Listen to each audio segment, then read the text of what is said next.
Welcome to அரியணை police academy Thiruvarur. இன்றைய வகுப்பில் நாம் பார்க்க இருப்பது பயாலஜியில் உங்களுக்கு உணவூட்டம் ஊட்டச்சத்து நியூட்ரிஷன் அண்டு டயட்டிட்டிக்ஸ் அப்படிங்கிற ஒரு பாடம் பார்க்க போகிறோம்.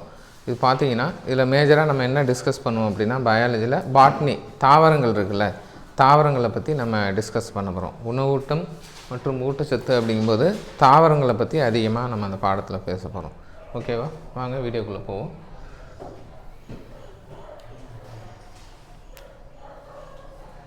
ஃபஸ்ட்டு தாவரங்கள் அப்படின்னு பார்த்தீங்கன்னா சொல்லுவாங்க, தாவரம் அப்படின்னு கேட்டாலே கொடுக்குமா. தாவரங்கள்லாம் என்னது, தாவரம் அப்படின்னு எது கேட்டாலும் கொடுக்கும். அது உண்மை தான். ஏன் அப்படின்னா இந்த உலகத்தோட முழு உணவு ஆற்றல் தேவை தாவரங்களை நம்பி தான் இருக்குது.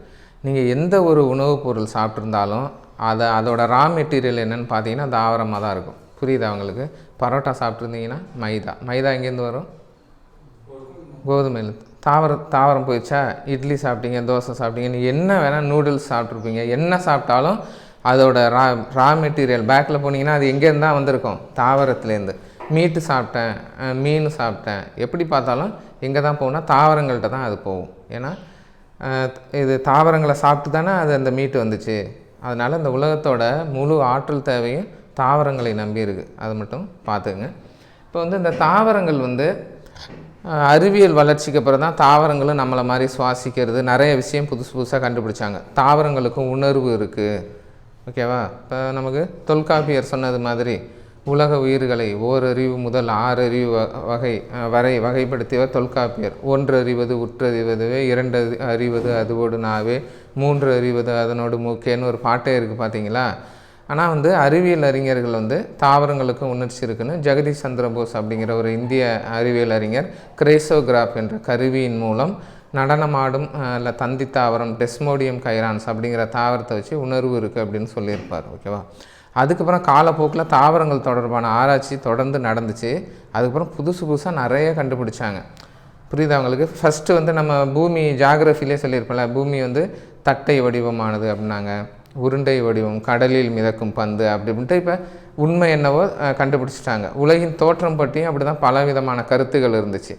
இந்த உலகம் எப்படி தோன்றியது அப்படிங்கும்போது கடவுள் படைத்தார், அந்த கோட்பாடு இந்த கோட்பாடு. லாஸ்ட்டில் இப்போ பெருவெடிப்பு கொள்கையை எல்லாமே ஒத்துக்கிட்டாங்க, பிக் பேங் தியரி. அதே மாதிரி தாவரங்கள் பற்றியும் தொடக்கத்தில் இருந்த தவறான கருத்துகள் எல்லாமே நீங்கி இன்றைக்கி எல்லாத்தையும் கண்டுபிடிச்சிட்டாங்க. தாவரங்கள் எப்படி சுவாசிக்குது, அது ஃபார் எக்ஸாம்பிள் என்ன ஒரு தவறான கருத்து இருந்துச்சுன்னா, தாவரங்கள் பகலில் மட்டும் ஒளிச்சேர்க்கை செய்யும், இரவில் தாவரங்கள் சுவாசிக்காது, காற்றை வெளியிடாதுனாங்க. அதெல்லாம் பார்த்திங்கன்னா லாஸ்ட்டில் பொய்யாயிருச்சு.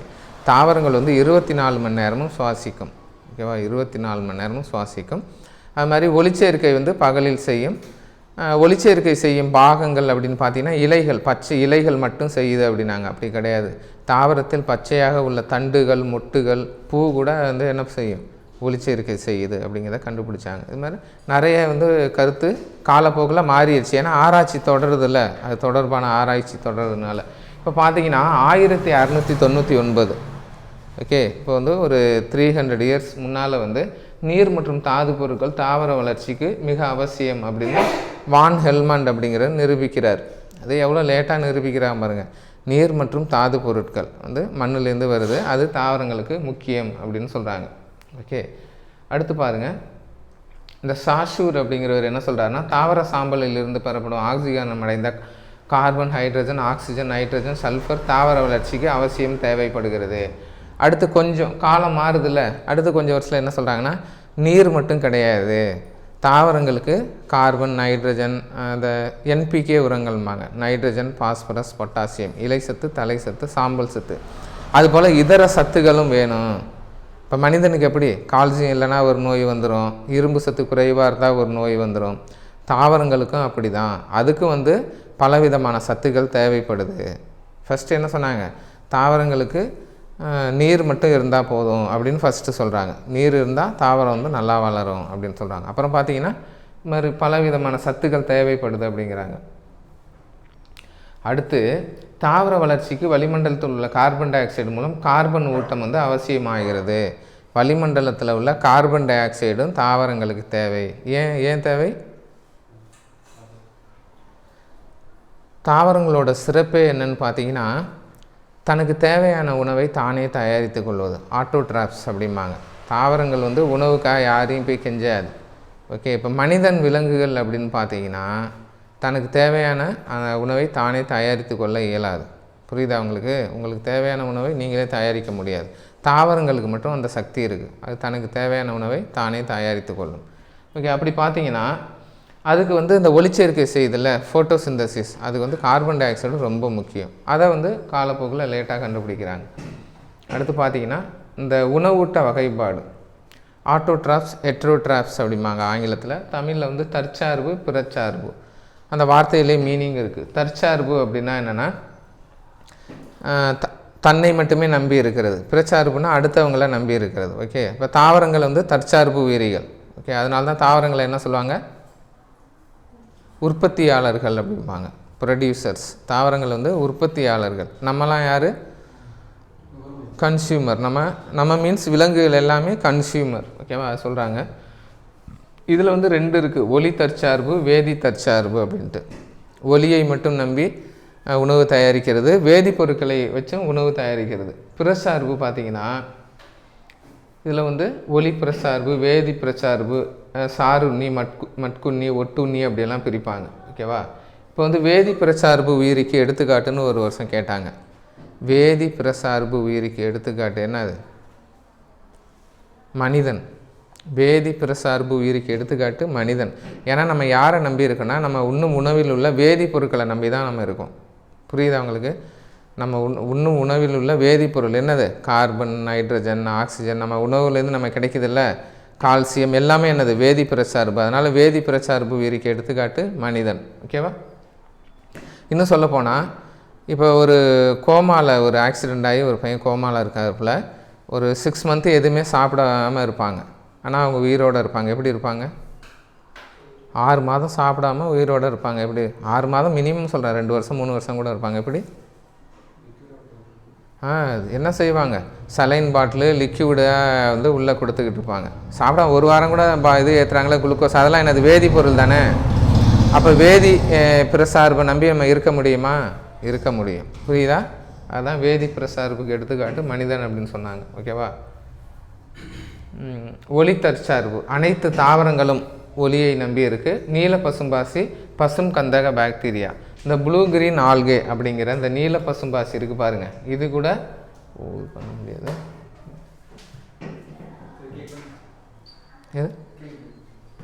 இது ஓகே. இந்த நீல பசும்பாசி அப்படிங்கிறது பார்த்தீங்கன்னா ப்ளூ கிரீன் ஆல்கே அப்படின்னு சொல்லுவாங்க இதை. ஓகேவா? ப்ளூ கிரீன் ஆல்கே, நீல பசும்பாசி. இது என்னன்னு பார்த்தீங்கன்னா ஒளிச்சேர்க்கை செய்யும், ஒரு தாவரங்கள் போல் இருக்கும். அது மாதிரி பசும் கந்தக பாக்டீரியா இதுவும் என்ன செய்யும்னா பச்சையம் இருக்கிறதுனால ஒளிச்சேர்க்கை செய்யும். ஓகேவா? பாக்டீரியாங்க இதில் பாசிகளுக்கு அது ஒரு சிறப்பு பண்பு இருக்குது. வேதி தற்சார்பு நைட்ரோசோமோனஸ் நைட்ரோசோ காக்கஸ். வேதி தற்சார்பு அப்படின்னா என்னென்னு பார்த்தீங்கன்னா அந்த வேதிப்பொருளை உற்பத்தி செய்து அதுக்கு கொடுக்கும். இதில் வந்து நிறைய இருக்குது. இப்போ உங்களுக்கு அடுத்து நான் நடத்துவேன். ஆனால் பேரசைட்ஸ் பற்றி, அதாவது ஒட்டுண்ணிகள், அதெல்லாம் இது வந்து எப்படி இருக்குது அதை பற்றி சொல்லும்போது உங்களுக்கு இதை நான் தெளிவாக சொல்லுவேன். அடுத்து பாருங்கள். ஒளி பிரசார்பு வந்து ஊதா கந்தக பாக்டீரியா, அதெல்லாம் ஒன்று தான். வேதி பிரசார்பு வந்து அனைத்து விலங்குகள், பூஞ்சை, பெரும்பாலான பாக்டீரியா. வேதி பிரச்சார்பு. ஓகேவா? இப்போ பூஞ்சைகள்லாம் பார்த்தீங்கன்னா பிரசார்பு தான். ஏன்னா பூஞ்சை அப்படிங்கிறது ஃபங்கை அப்படின்னு சொல்லுவாங்க. அதுக்கு உணவு தயாரிக்க முடியாது. ஏன்னா பூஞ்சைகளில் பெரும்பாலும் என்ன இருக்காது? பச்சையம் இருக்காது. ஏதோ ஒரு பொருளை வந்து நம்பி, இப்போ ஒரு மரக்கட்டையாக இருக்கலாம், ஒரு பாறையாக இருக்கலாம், அதை வந்து என்ன பண்ணும்? பூஞ்சை அதனை நம்பி அதில் உள்ள உணவூட்டத்தை எடுத்து வாழும். புரியுதா உங்களுக்கு? பிரசார்புனா என்னென்னு? பூஞ்சைகள் வந்து இப்படி தான் இருக்கும். அதனால தான் பூஞ்சைகள், பாக்டீரியா எல்லாமே என்ன சொல்லுவாங்கன்னா இயற்கை துப்புரவாளர்கள். போன கிளாஸில் நான் சொன்னவங்களுக்கு இயற்கை துப்புரவாளர்கள் பூஞ்சைகள், பாக்டீரியா. ஏன் அப்படின்னா, ஃபார் எக்ஸாம்பிள் உங்களுக்கு ஒன்று சொல்கிறேன். ஒரு 2 டன் எடையுள்ள ஒரு யானை வந்து இறந்துருச்சு. 2000 கிலோ எடையுள்ள ஒரு யானை வந்து காட்டில் இறந்துருச்சு.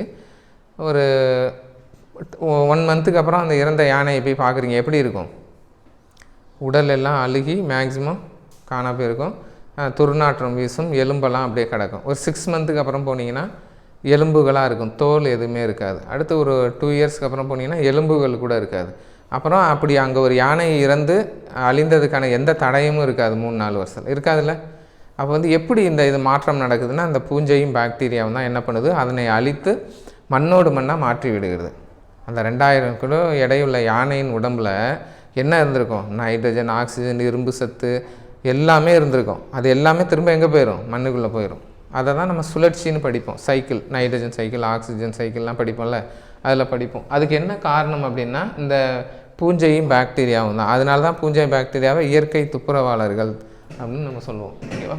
அடுத்து பாருங்கள், சாருண்ணி, மட்குண்ணி, சேப்ரோபைட்ஸ் அப்படிம்பாங்க. சாருண்ணி, மட்குண்ணி அதே தான். என்னென்னா, ஒரு பொருளை வந்து மரக்கட்டை எது வேணாலும் இருக்கலாம், அதில் உள்ள சாறு அதை உறிஞ்சி அதை வாழ்வது மட்குண்ணி. உறிஞ்சும் அதை மக்க வைக்கும். அது வாழ்கிறது பார்த்திங்கன்னா, அது போல் அழிந்து போன இப்போ காளான் இருக்குல்ல, நாய்க்குடை காளான் இதெல்லாம் பார்த்துருப்பீங்க. மரக்கட்டை, அழுகி போன பொருட்கள் அதில் தான் வளரும். அது அதில் உள்ள சாறை உறிஞ்சி மக்க வைக்கும். புரியுதா? அதுதான் சாருண்ணி அல்லது மட்குண்ணி அப்படிம்பாங்க. ஓகே. அடுத்து பார்த்திங்கன்னா, அதுக்கு வந்து எடுத்துக்காட்டு கொடுக்குறாங்க. பூஞ்சை, ஈஸ்ட்டு, மியூக்கர் இதெல்லாம். ஓகேவா? பாக்டீரியா வகையும் அதில் தான் வரும். இந்த மாஸ் அப்படிம்பாங்க, இங்கே மாசஸ்ன்னு கொடுத்துருக்காங்க. மாஸ் அப்படின்னு சொல்லுவாங்க. அதுவும் ஒரு வகை காளான் வகை தான் அது. ஓகேவா? அது பார்த்துங்க.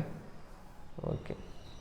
அடுத்து ஒட்டுண்ணி பற்றி உங்களுக்கு தெரிஞ்சிருக்கணும். ஒட்டுண்ணி அப்படின்னா என்னென்னா, பிறரை முழுவதும் நம்பி வாழ்வது. அதில் வந்து நிறைய இருக்குது. டோட்டல் பேரசைட், பார்ஷியல் பேரசைட் அப்படின்னு இருக்குது. பகுதி அளவு ஒட்டுண்ணி, முழு ஒட்டுண்ணி. ஓகே.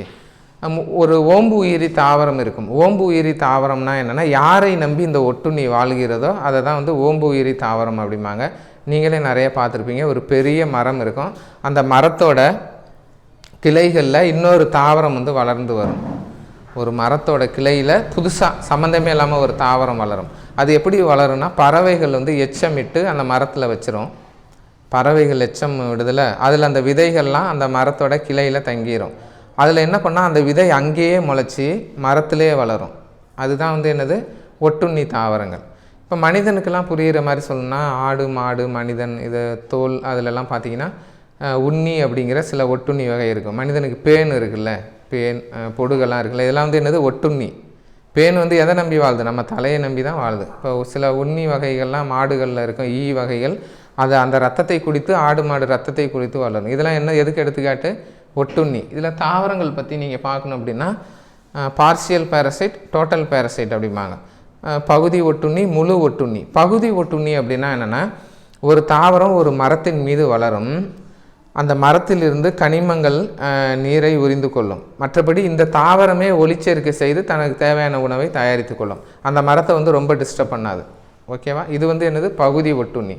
இதே டோட்டல் பேரசைட்பாங்க. முழு ஒட்டுண்ணி அப்படின்னா, சில தாவரங்கள் என்ன பண்ணுன்னா, அந்த மரத்தின் மீது வாழும். அந்த மரத்திலிருந்தே உணவெல்லாம் தயாரிக்காது.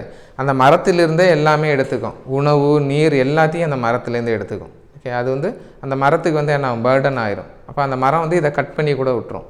இப்போ ஒரு மரத்தின் மீது இன்னொரு மரம் வளருதுன்னா அந்த மரத்துக்கு தெரியாதுங்கன்னு நினைக்கிறீங்களா? தெரியும். ஓகே. மரங்களுக்கு எல்லா உணர்வும் இருக்குது. இலைகள்லாம் காய்ந்து எப்படி விழுவுது மரத்துலேருந்து, வயதான இலைகளுக்கு சத்தை அனுப்புறத இதை மரம் நிறுத்தும். மரத்துக்கு அந்த ஆற்றல் இருக்குது. புரியுதா? அதனால தான் இலைகள் வந்து மஞ்சள் நிறமாக, சிவப்பு நிறமாக மாறி மரத்துலேருந்து கீழே விழுது. சத்து இல்லாமல் தான் இலைகள் விழுது. ஏன் சத்து இல்லை அப்படின்னா, புது இலைகள் வரும்போது பழைய இலைகளுக்கு ஆற்றலை வந்து மரம் அனுப்புறதில்லை. இவ்வளோ தெரியும் மரத்துக்கு. இதுதான் பகுதி ஒட்டுண்ணி. இது இந்த ஒட்டுண்ணிம்பாங்க. அடுத்து டோட்டல் பேரசைட், பார்ஷியல் பேரசைட்பாங்க. இந்த ஒட்டுண்ணி தாவரங்கள் யாரை நம்பியிருக்கோ அவங்கள டிஸ்டர்ப் பண்ணக்கூடாது அப்படிங்கிறதுக்காக இந்த வெளாமன் திசு நீங்கள் பார்த்துருப்பீங்க. உங்கள் ஊரில் வந்து சில மரங்களில் கொடி கொடியாக ஸ்ட்ரைட்டாக சின்ன சின்னதாக தொங்கும். மேலே இருந்து சின்ன சின்னதாக மெல்லிஸாக தொங்கும், கொடி டைப்பில். கஸ்குட்டா டைப்பில். கஸ்குட்டா வந்து ஒரு முழு ஒட்டுண்ணி தான். கஸ்குட்டா தான் வந்து மங்கையர் கூந்தல் பேரணி அப்படி இப்படிலாம் சொல்லுவாங்க. ஓகே. அது வந்து முடி மாதிரி மரத்துலலாம் படர்ந்துருக்கும். அது ஒரு ஒட்டுண்ணி. நான் சொல்கிறது வந்து அப்படியே ஸ்ட்ரைட்டாக சின்ன சின்னதாக மரத்தில் வந்து தொங்கும். கிட்டத்தட்ட ஆழம் விழுது, சின்னதாக இருந்தால் தொங்கும்ல. அதோட முனி பகுதியை போய் பார்த்தீங்கன்னா அப்படியே பச்சையாக இருக்கும். அதை உடச்சா டக்குன்னு உடஞ்சிக்கும். அது என்னென்னா, அதில் வந்து வெலமன் திசு இருக்கும். காற்றில் உள்ள நீரை வந்து உறிஞ்சி கொள்ளும் அது. ஏன்னா நம்ம மரத்துலேருந்து அதை எடுத்துக்கலாம் நீரை. மரத்துலேருந்து எடுத்தால் மரத்துக்கு பிரச்சனை வந்துடும்னு காற்றிலிருந்து நீரை உறிந்து கொள்ளும். புரியுதா? இதுதான் வந்து ஒட்டுண்ணி அப்படிங்கிறது. ஓகே, நம்ம வந்து அதிக பர்டனாக இருக்கக்கூடாது. இப்போ ஒரு ஃப்ரெண்டு இருக்கான், அவன் வந்து பணக்கார பையனாக இருக்கான்னு உங்களுக்கு ஏதோ சின்ன சின்ன செலவு, டிஃபனுக்கு எப்போயாவது செலவு பண்ணால் அதோட இது பண்ணிக்கணும். நீங்கள் வந்து எல்லா செலவும் அவங்க மேலே போட்டிங்கன்னா அவங்கள கட் பண்ணி விட்ருவாங்கள்ல, அதே தான் இங்கேயும் தாவரங்களுக்கும் இது எல்லாமே தெரியும். யார் வந்து லைட்டாக ஹெல்ப் எடுத்துக்கிறாங்களோ அவங்கள விட்டுரும். ஃபுல்லாகவே டிபெண்ட் பண்ணாங்கன்னா அதை கட் பண்ணி விட தெரியும். அப்போ அந்த ஒட்டுண்ணி தாவரம் மரத்திலே இறந்து போயிடும். புரியுது அவங்களுக்கு? அப்படி தான் வந்து கோடை காலத்தில் ஒட்டுண்ணி தாவரங்கள்லாம் இறந்து விடும், மழை காலத்தில் நல்லா வளரும். ஏன்னா கோடை காலத்தில் இப்போ வேப்ப மரத்து மேலே ஒரு ஒட்டுண்ணி இருக்குன்னா கோடை காலத்தில் என்ன பண்ணும் தெரியுமா? வேப்ப மரம் இலைகள் முழுவதையும் உதிர்த்து விடும். நீங்களே பார்த்துருப்பீங்க, மொட்டையாக நிற்கும், காஞ்சி போனது மாதிரி நிற்கும். ஏன்னா வேறு வழி இல்லை, நீராவி போக்கு நடக்கக்கூடாது. ஏன்னா வேப்ப மரத்துக்கே நீர் இல்லை, அதுதான். சரி, ஓகே. இப்போ வந்து பார்த்துங்க, இந்த ஒட்டுண்ணி தண்டுகளில் மட்டும் இருக்குன்னு கிடையாது, கிளைகளில் தான் நான் இப்போ ஒட்டுண்ணி சொன்னேன். வேறுலேயும் ஒட்டுண்ணி இருக்குது. இப்போ நீங்கள் ஒரு சந்தன மரம் இருக்குது பாருங்கள், ஒரு சந்தன மரம் வந்து நர்சரி கார்டனில் வாங்குறீங்க அப்படின்னா அதோட கூடவே அடியில் வந்து இன்னொரு செடி மாதிரி ஒரு பூண்டு மாதிரி ஒன்று கொடுப்பாங்க, சின்ன இது மாதிரி. அதை வந்து சந்தன மரத்துக்கு அடியில் வைக்கணும். ஏன்னா அது ஒட்டுண்ணியாக வாழ்ந்து இதுக்கும் பயன் தரும். ஏன்னா ஒட்டுண்ணிங்கிறது எல்லாருக்கும் பர்டனாக இருக்காது.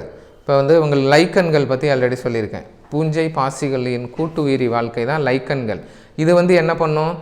பூஞ்சை வந்து இடத்த ரெடி பண்ணி கொடுக்கும், பாறை மீது வாழ்வதற்கு இடத்த பிடிச்சி கொடுக்கும். பாசிகள் வந்து ஒளிச்சேர்க்கை செய்யும், ரெண்டும் சேர்ந்து கூட்டு உயிர் வாழ்க்கை வாழும். அதான் லைக்கன்கள்மாங்க. புரியுதா? நீ இந்த ஹெல்ப் பண்ணேன்னா நான் உனக்கு இந்த ஹெல்ப் பண்ணுறேன். உணவு, நீ வந்து இருப்பிட தேவையை பூர்த்தி செய்தால் நான் உணவு தேவையை பூர்த்தி செய்கிறேன். அப்படிங்கிறதான் லைக்கன்கள் வந்து கூட்டு உயிர் வாழ்க்கைக்கு மிக சிறந்த எடுத்துக்காட்டு. ஓகே, பூஞ்சை ப்ளஸ் பாசி கூட்டு உயிர் வாழ்க்கை தான் லைக்கன்கள் அப்படிம்பாங்க. அது மாதிரி இது வந்து வேறு ஒட்டுண்ணிக்கு சந்தன மரம் சொல்கிறாங்க. முழு ஒட்டுண்ணி அப்படின்னா டோட்டல் பேரசைட் அப்படிம்பாங்க, அது நான் சொல்லிட்டேன். ஓகேவா? இதுக்கு வந்து கஸ்குட்டா மிக சிறந்த எடுத்துக்காட்டு ஒட்டுண்ணிக்கு. வேறு ஒட்டுண்ணிக்கு ரெப்லீஷியா. அடுத்து நம்ம பார்க்க போகிறது பூச்சி பிடிக்கும் தாவரங்கள். ஓகேவா?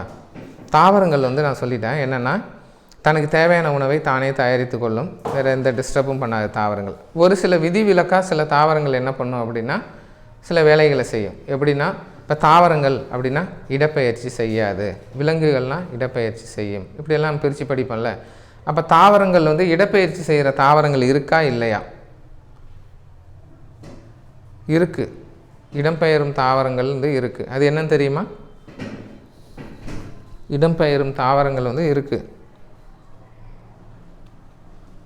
தெரியாதா? இடம்பெயரும் தாவரங்கள் அப்படின்னா வால்வாக்ஸ் சொல்லுவாங்க. வால்வாக்ஸ் அதுனா அப்படின்னா என்னென்னா கடலில் வாழும் பாசி வகைகள். கடல் பாசி என்ன பண்ணும்? கடல் அலைகளில் மிதந்துக்கிட்டே இருக்கும், அதுதான் இடம்பெயரும் தாவரங்கள் அப்படிம்பாங்க, வால்வாக்ஸ். ஓகேவா? அதே மாதிரி சில தாவரங்கள் வந்து பூச்சியையும் பிடித்து உணவாக உண்கிறது. தாவரங்கள் பூச்சியை பிடித்து உணவாக உண்கிறது. என்ன காரணம்? ஏன் தாவரங்கள் ஏன் பூச்சியை பிடித்து உண்ண வேண்டும்? தனக்கு தேவையான உணவை தானே தயாரித்து கொள்ளுது. பூச்சி ஏன் உண்ணுகிறது அப்படின்னா, இந்த சதுப்பு நில காடுகள், உங்களுக்கு வந்து மண் வகைகள் தெரியும்ல. இந்திய விவசாய ஆராய்ச்சி கழகம் இந்தியாவில் உள்ள மண் வகைகளை எத்தனை வகையாக பிரிச்சிருக்காங்க? Very good. 8 வகையாக வந்து இந்திய வேளாண் ஆராய்ச்சி கழகம் ICAR அப்படிங்கிறது 8 வகையாக இந்திய மண் வகையை பிரிச்சிருக்காங்க. ஒவ்வொரு மண்ணுக்கும் ஒரு சிறப்பு இருக்கா இல்லையா? ஓகே, வளமான மண் எது? மிகவும் வளமான மண் வண்டல் மண். ஓகேவா? இந்தியாவில் அதிகம் காணப்படும் மண் வகை, பழைய புக்கில் இருக்குங்க எல்லாம். இந்தியாவில் அதிகமாக காணப்படும் மண் வகை வந்து கரிசல் மண். தமிழ்நாட்டில் அதிகம் காணப்படும் மண் வகை செம்மண். 2/3 பங்கு செம்மண். இந்த ஒவ்வொரு மண்ணுக்கும் ஒரு ஸ்பெஷல் இருக்குது. ஓகேவா? அப்போ தோட்டப்பயிர் மண் என அழைக்கப்படுவது, தோட்டப்பயிர் மண் என அழைக்கப்படுவது. தோட்டப்பயிர் மண்ணா நர்சரி கார்டனில் ஒரு செடி வாங்குறீங்கன்னா அது பாட்டமில் அந்த மண் தான் இருக்கும், சிகப்பாக தான் இருக்கும். அதுதான் வந்து சரளை மண். ஓகேவா? தோட்டப்பயிர் மண் என அழைக்கப்படுவது சரளை மண். வளமான மண் அப்படின்னு பார்த்தீங்கன்னா வண்டல் மண். அப்போ கரிசல் மண்ணில் அதில் ஒரு சத்து இருக்குது. இப்போ வந்து செம்மண்ணில் பார்த்தீங்கன்னா இரும்பு ஆக்சைடு அதிகமாக இருக்கிறது. புரியுது அவங்களுக்கு? ஒவ்வொரு மண்ணுக்கும் ஒரு இது திறன் இருக்குது. தாவரங்களும் மண்ணை பொறுத்து மாற்றி மாற்றி வளரும், உங்களுக்கு தெரியும். ஓகேவா? அதே மாதிரி இந்த சதுப்பு நில தாவரங்கள் இருக்குல்ல, சதுப்பு நில தாவரங்களில் வாழும் ஒரு சில தாவரங்கள் மட்டுமே பூச்சியை பிடித்து உண்ணும். ஏன் அப்படின்னா சதுப்பு நிலங்களில் நைட்ரஜன் சத்து குறைவு. தாவரங்களின் முதல் நிலை ஊட்டச்சத்து எதுன்னு ஒரு வருஷம் போலீஸ் எக்ஸாமில் கேட்டாங்க. தாவரங்களின் முதல் நிலை ஊட்டச்சத்து எது? நைட்ரஜன், பாஸ்பரஸ், பொட்டாசியம், மெக்னீசியம்லாம் கீழே ஆப்ஷனில் கொடுத்துருவாங்க. தாவரங்களின் முதல் நிலை ஊட்டச்சத்து எது? நைட்ரஜன். தாவரங்களின் முதல் நிலை ஊட்டச்சத்து நைட்ரஜன். இந்த சதுப்பு நில அந்த பகுதியில் வாழும் தாவரங்களுக்கு நைட்ரஜன் சத்து குறைவாக இருக்கும். தாவரங்களுக்கு நைட்ரஜன் சத்து குறைவாக இருக்கும். அப்போ நைட்ரஜன் சத்து வேண்டுமென்றால் பூச்சிகளை பிடித்து உண்ண வேண்டிய கட்டாயம். அதற்கேற்ற மாதிரி தனது உடல் தகவமைப்பை அது மாற்றி வச்சிருக்கு. புரியுது அவங்களுக்கு? சில பெரிய பெரிய தாவரங்கள் கூட பூச்சி உண்ணும் தாவரங்கள்லாம் ஆப்பிரிக்கா, அமெரிக்கா காடுகளில் இருக்குது. மனிதனையே உன்று விடும் அப்படிலாம் கதையெல்லாம் சொன்னாங்க. அது எந்த அளவுக்கு உண்மைன்னு தெரியல. புரியுது அவங்களுக்கு? மனிதன் விலங்குகளையே பிடித்து உன்று விடும் அப்படின்னு சொல்கிறாங்க. அது உண்மையாக என்னன்னு தெரியல. ஆனால் பூச்சிகளை பிடித்து உண்றது நீங்கள் வீடியோவே பார்க்கலாம். யூடியூப்பில் போயிட்டு நெப்பந்தஸ், இட்ரிகுலேரியா, ட்ரெஸ்ஸீரா, வீனஸ் இப்படிலாம் அடிச்சிங்கன்னு வச்சிங்களேன், அந்த இதை காட்டும் எப்படி பூச்சிகளை பிடித்து உண்ணுது அப்படின்னு. ஓகேவா? இப்போ புரியுதா எதனால் பூச்சி உண்ணும் தாவரங்கள் பூச்சிகளை பிடித்து உண்ணுகிறது? நைட்ரஜன் சத்து பற்றாக்குறையை ஈடு செய்ய. அது ஃபஸ்ட்டு பாருங்கள். நைட்ரஜன் சத்து குறைவாக உள்ள எந்த மண்ணில் வளரும்? அந்த ஹாலோபைட்ஸ் அப்படிங்கிற உப்பு மண்ணில் வளரும். பிட்சர் பிளான்ட் அப்படிங்கிறது பார்த்திங்கன்னா குடுவை தாவரம் தமிழில். அதுதான் நெப்பந்தஸ். குடுவை போன்ற ஒரு அமைப்பை ஏற்படுத்தி அது உள்ள தேன் போன்ற பிசினை அதை வச்சுருக்கோம். ஓகேவா? இப்போ பூச்சிகள் என்ன பண்ணும்? தேனை தேடி அந்த குடுவைக்குள்ளே போகும். பூச்சிகள் தேனீக்கள்லாம் தேனை தேடி அந்த குடுவைக்குள் போகும். போயிட்டு அதில் உள்ள பிசினில் ஒட்டிக்கும். அப்படியே என்ன பண்ணிடும்? மூடிடும். குடுவையை மூடிடும். அதை ஒரு 2-3 நாள் எடுத்து செரித்து அந்த பூச்சியை வெளியில் போட்டுரும். ஓகேவா? பூச்சியில் உள்ள நைட்ரஜனை எடுத்துகிட்டு வெளியில் போட்டுரும். அதுதான் உங்களுக்கு பிட்சர் பிளான்ட் இல்லைன்னா குடுவை தாவரம் அப்படிம்பாங்க, நெப்பந்தஸ். ஓகேவா? அடுத்து பார்த்தீங்கன்னா ட்ரெஸ்ஸீரா அப்படிம்பாங்க. இது சூரிய பனித்துளி தாவரம், சன் டியூ பிளான்ட் அப்படிம்பாங்க ட்ரெஸ்ஸீரா. ஓகே, இது என்ன செய்யும் அப்படின்னா, ட்ரெஸ்ஸீரா எப்படி இருக்குமா? அதனால் எப்படி இருக்குமா?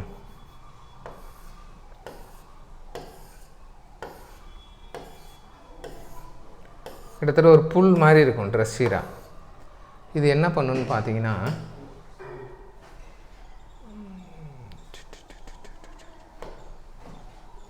அது அப்படியே மாறிடுமா? சரி விடுங்க.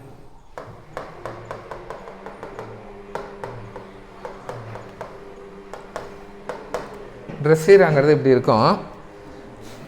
இது என்ன பண்ணுன்னா, காலை நேரத்தில் அப்படியே பிசின் போன்ற வெள்ளி நிற வெள்ளை நிற திரவத்தை சுரந்து விடும். இந்த முனைப்பகுதியில் சுரந்தவொடனே காலையில் சூரியன் உதிக்கும்போது சூரிய ஒளிப்பட்டு பல வண்ணங்கள் தெரியும். அந்த இதில் டியூவில் வானவில் மாதிரி வண்ணங்கள் தெரியும்.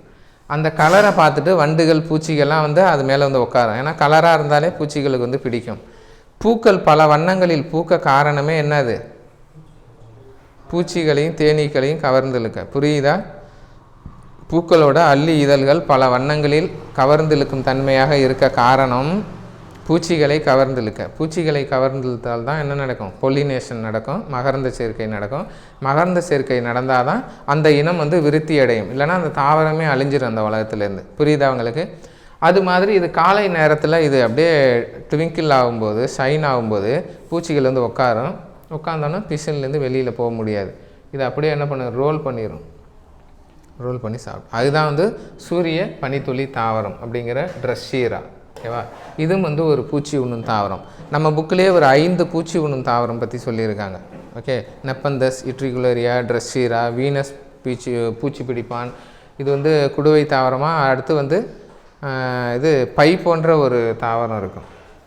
சரி, அடுத்து நீங்கள் பாருங்கள். வீனஸ் பூச்சி பிடிக்கும் தாவரம், டியோனியா அப்படிம்பாங்க. பேர் மட்டும் இங்கிலீஷ்லேருந்து தமிழில் ட்ரான்ஸ்லேட் பண்ணும்போது கொஞ்சம் இது பண்ணியிருக்காங்க, மிஸ்டேக் பண்ணியிருக்காங்க. வீனஸ் பூச்சி பிடிப்பான். இது ஒரு தாவரம் இருக்குது. ஓகே, அடுத்து ப்ளோடர் ஒர்ட் அப்படிங்கிற இட்ரிகுலேரியா. இதுவும் ஒரு பூச்சி உண்ணும் தாவரம் தான். ஓகேவா? இதெல்லாம் பூச்சி உண்ணும் தாவரங்கள். ஓகே, அடுத்து பாருங்கள்.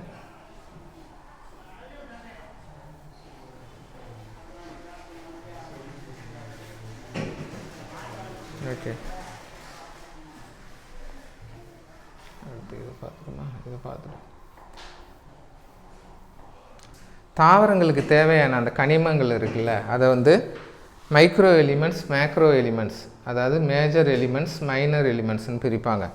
மேக்ரோ எலிமெண்ட்ஸ் அப்படின்னா பெரும ஊட்ட மூலங்கள். தமிழில் பெரும ஊட்ட மூலங்கள்னால் அதிக அளவு எடுத்துக்கொள்வது. இப்போ மனிதனுக்கு பார்த்திங்கன்னா பெரும ஊட்ட மூலங்கள் அப்படிங்கிறது புரோட்டீன், கார்போஹைட்ரேட், கொழுப்பு, இதெல்லாம் வந்து பார்த்திங்கன்னா பெரும ஊட்ட தனிமங்கள். நுண்ணூட்ட தனிமங்கள் அப்படின்னா நமக்கு வந்து அரிய வகை சின்ன சின்ன சத்துக்கள் வந்து தேவை. அரிய வகை, ஏன்னா சத்துக்கள் வந்து ஒரு 80-90 வகை சத்துக்கள் இருக்குது. ஆனால் நம்ம மேஜராக வந்து ஒரு 4-5 சத்துக்களை தான் இது பண்ணுறோம். இந்த அரிய வகை சத்துக்களும் மனிதனுக்கு தேவை. அது கிடைக்கல அப்படின்னா சில பெக்குலியரான டிசீஸ் வரும் நமக்கு. ஓகே, இந்த அரிய வகை சத்துக்கள்லாம் உங்களுக்கு எப்படி கிடைக்குது தெரியுமா? பெரும ஊட்ட மூலங்கள் உங்களுக்கு ரைஸு, சாப்பாடு, இது சாப்பிட்றது, சுகர் சாப்பிட்றதுலே கிடச்சிடும். அரிய வகை ஊட்டங்கள் எப்படி கிடைக்கும்? இது ஐடியா இருக்கா? அரிய வகை இந்த கனிமங்கள்லாம் பார்த்திங்கன்னா எல்லாமே மண்ணில் தான் இருக்குது. அதை மட்டும் ஒன்று புரிஞ்சுக்கிங்க. நம்ம சாப்பிட்ற சாப்பாடு, ஊட்டங்கள் எல்லாமே எங்கே தான் இருக்குது? மண்ணில் இருக்குது. உங்களுக்கு நிலத்தடி நீரை குடிக்கும்போது அந்த சத்துக்கள் தானாகவே உடம்புல கிடச்சிரும். சில கடல் உணவுகளை விரும்பி சாப்பிட்றீங்க அப்படின்னா தானாக கிடச்சிரும். ஓகேவா? அதனால் வந்து கடல் உணவுகள், நிலத்தடி நீரை குடிக்கிறவங்களுக்கு இந்த சத்து நீங்கள் எங்கேயும் போய் தேடவே வேண்டாம், தானாகவே உங்கள் உடம்புக்கு வந்து சேர்ந்துடும். ஓகே, ஆரோ வாட்டர் அது மாதிரி குடிக்கும்போது இந்த அரிய வகை இது கிடைக்காது. கடல் உணவுகள் இதெல்லாம் சாப்பிடாதவங்களுக்கு சில அரிய வகை இது கிடைக்காது. புரியுதா கான்செப்ட்டு? அதை தான் வந்து என்னென்னு சொல்லுவாங்களா, நுண்ணூட்ட தனிமங்கள், மைக்ரோ எலிமெண்ட்ஸ் அப்படிம்பாங்க. Chlorine, zinc, magnesium, copper, bromine, இதெல்லாம் பார்த்திங்கன்னா அரிய வகை. எவ்வளோ கம்மியாக தேவைப்படுது பாருங்கள். ஆனால் தேவை, கண்டிப்பாக தேவை. ஓகேவா? இதெல்லாம் வந்து தேவை. இதெல்லாம் எவ்வளோ பாருங்கள், கார்போஹைட்ரேட்லாம் 45%, ஆக்சிஜன் 45%, ஹைட்ரஜன், புரோட்டீன், அதெல்லாம் நைட்ரஜன், இதெல்லாம் வந்து அதிகமாக தேவைப்படுது. அதுதான் இங்கே சொல்கிறாங்க. கனிமங்களின் தேவையை கண்டறியும் முறை வந்து சாம்பல் பகுப்பாய்வு முறை. இதை டெட்டில் கேட்டாங்க. இதெல்லாம் கொஞ்சம் டஃப்பாக உள்ளது. இருந்தாலும் நீங்கள் வந்து டிகிரி ஸ்டாண்டர்ட் தானே, அது என்றைக்கும் மைண்டில் வச்சிங்க. நீங்கள் எந்த ஸ்டாண்டர்ட் படிக்கிறீங்க? டிகிரி ஸ்டாண்டர்ட் படிக்கிறீங்க. ஒரு குரூப் 4 எக்ஸாம் பாஸ் ஆகி ஒருத்தங்க வேலைக்கு சேர்றாங்கன்னா அவங்களோட ஸ்டார்டிங் சேலரி வந்து 21,000 வரும். நீங்கள் சேரும்போது உங்களுக்கு வந்து 45,000 வரும். வித்தியாசம் புரியுதா? ஒரு 5 வருஷத்துக்கு அப்புறம் உங்கள் சேலரி 80,000 மேலே போயிடும். குரூப் 4ல் பார்க்குறவங்களுக்கு 30,000 தான் வரும். எதுக்கு இவ்வளோ சம்பள வித்தியாசம் உங்களுக்கு அவங்களுக்கும்? நீங்கள் வந்து கஷ்டப்படுறீங்க, யூனிஃபார்ம் போட்டு, அவங்க வந்து சேரில் உட்காந்து வேலை செய்கிறாங்க. அதனாலயா? எதனால் புரியலை? எதனாலன்னு தெரியலையா? அவங்க வந்து 10th ஸ்டாண்டர்டு. இப்போ நானே வச்சுங்க, அவங்கன்னு சொல்லுவேன். நான் வந்து 10th ஸ்டாண்டர்டு. நான் என்ன டிகிரி படித்தாலும் நான் வேலைக்கு சேர்ந்தது எதை வச்சு? 10th ஸ்டாண்டர்ட் பேஸில். அப்போ எனக்கு எவ்வளோ சம்பளம்? இவ்வளோ தான். நீங்கள் வந்து +2 மேல்நிலையும் முடித்து டிகிரி முடித்து சேர்றீங்க. அப்போ 2 கிரேடு மேலே போயிட்டீங்க. அப்போ உங்களோட பேசிக்கே ஸ்டார்டிங்கே பார்த்தீங்கன்னா 40,000 வந்துடும். அப்போ கொஸ்டின் எப்படி இருக்கும்? டஃப்பாக தானே இருக்கும். கொஸ்டின்னு டஃப்பாக தானே கேட்பாங்க. ஏன்னா நீங்கள் வந்து டிகிரி ஸ்டாண்டர்ட் பேஸில் போகிறீங்க. அப்போ இது மாதிரி கொஸ்டின்னு நீங்கள் பார்த்துக்கணும். ஓகேவா? நூக்கன் கார்னராக ஒவ்வொரு பாடத்துலையும் நீங்கள் வந்து மாஸ்டராக இருக்கணும். அப்போ தான் உங்களுக்கு வாய்ப்பு வந்து ஈஸியாக இருக்கும். ஓகேவா? எந்த பாடத்தையும் நீங்கள் வந்து ஒமிட் பண்ணக்கூடாது. இப்போ பாருங்கள், அடுத்து சரி, கனிமங்கள் கண்டறியப்பட்டு பிரிக்கப்பட்டு விட்டது. அதை வந்து அதோட நிறுத்திட்டாங்க. ஓகேவா? இது வந்து எப்படியெல்லாம் கொஸ்டின் கேட்பாங்கன்னா, எப்படியே மனிதனுக்கு சொல்கிறேன் பார்த்தீங்களா? மனிதனுக்கு வந்து ஆற்றலை அளிப்பவை எது?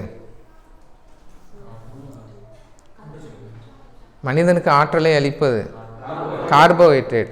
மனிதனுக்கு ஆற்றல் தேவை வந்து 45% பூர்த்தி செய்வது கார்போஹைட்ரேட். குறைந்த அளவு எடையில் அதிக ஆற்றலை அளிப்பது அப்படின்னா தான் கொழுப்புகள். ஓகேவா? குறைந்த அளவு உணவில் அதிக ஆற்றல்னால் கொழுப்புகள். இப்போ ஒரு பிளேட்டு, இதில் 100 கிராம் 200 கிராம் ரைஸு, இன்னொரு பிளேட்டு, இந்த பிளேட்டில் பார்த்தீங்கன்னா 200 கிராம் மீட்டு, ரெட் மீட்டு, மட்டன் அப்படின்னா இதில் என்ன ஆற்றல் கிடைக்குதோ அதை விட 2 மடங்கு ஆற்றல் அதிகமாக இதில் கிடைக்கும், மட்டனில் கிடைக்கும். ஓகேவா? ஆனால் நமக்கு தேவையான மனிதனுக்கு அதனால் மட்டனே நம்ம டெய்லியெல்லாம் சாப்பிட முடியாது 3 வேளையும். ஆனால் ரைஸ் 3 வேளை சாப்பிட்லாமா? அதுலேருந்து என்ன தெரியுதுன்னா, மனிதனுக்கு அதிக ஆற்றல் தேவையை பூர்த்தி செய்வது கார்போஹைட்ரேட் 45%. ஓகேவா? அடுத்து புரோட்டீன் எவ்வளோ? ஒரு 30%. அடுத்து கொழுப்பு ஒரு 15%. உங்களுக்கு சரிவிகித உணவு அப்படிங்கிற அந்த இது வந்துடும் டேபிள். 100% தேவை வந்து பூர்த்தி ஆகிரும். இதை தான் 6th புக்லேருந்து கொடுத்துருப்பாங்க. ஆற்றல் அளிப்பவை, அப்புறம் வந்து பார்த்திங்கன்னா பாதுகாப்பு உணவுகள் என அழைக்கப்படுவது பாதுகாப்பு உணவுகள் என அழைக்கப்படுவது தெரியாது. இதெல்லாம் 6th தான் இருக்குது. பாதுகாப்பு உணவுகள் என அழைக்கப்படுவது தாது உப்புகள். ஓகே, பாதுகாக்கும் உணவு என அழைக்கப்படுவது விட்டமின்கள். ஓகேவா? மனிதனின் உயிர் வேதியியல் வினைகளுக்கு முக்கியமானது அப்படின்னா விட்டமின்கள். இது வந்து பிரித்து உங்களுக்கு பார்க்க தெரியணும். ஓகேவா? இது இப்போ நம்ம தாவரங்களை பற்றி படிக்கிறதுனால நான் உங்களுக்கு மனிதர்கள் பற்றி சொல்லலை, மனிதர்கள் பற்றி உங்களுக்கு தெளிவாக தெரிஞ்சிருக்கணும். ஓகேவா? அடுத்து பாருங்கள். அடுத்து ஹைட்ரோபோனிக்ஸ் அப்படின்னு கொடுத்துருக்காங்க. ஹைட்ரோனா என்னன்னு தெரியுமா? ஹைட்ரோனா நீர், தெரியல எல்லாருக்கும். போனிக்ஸ் அப்படின்னா அந்த நீரில் மீது வாழும் தாவரங்கள். நமக்கு வந்து ஃபஸ்ட்டு இந்த உலகம் தோன்றிய போது தாவரங்கள், இந்த உலகின் முதல் உயிரி எங்கே தோன்றியது? நீரில். உலகின் முதல் உயிரியாக கருதப்படுவது என்ன யோசிக்கிறீங்க? பாக்டீரியா. ஓகேவா? உலகின் முதல் தாவரமும் எங்கே தான் தோன்றியது?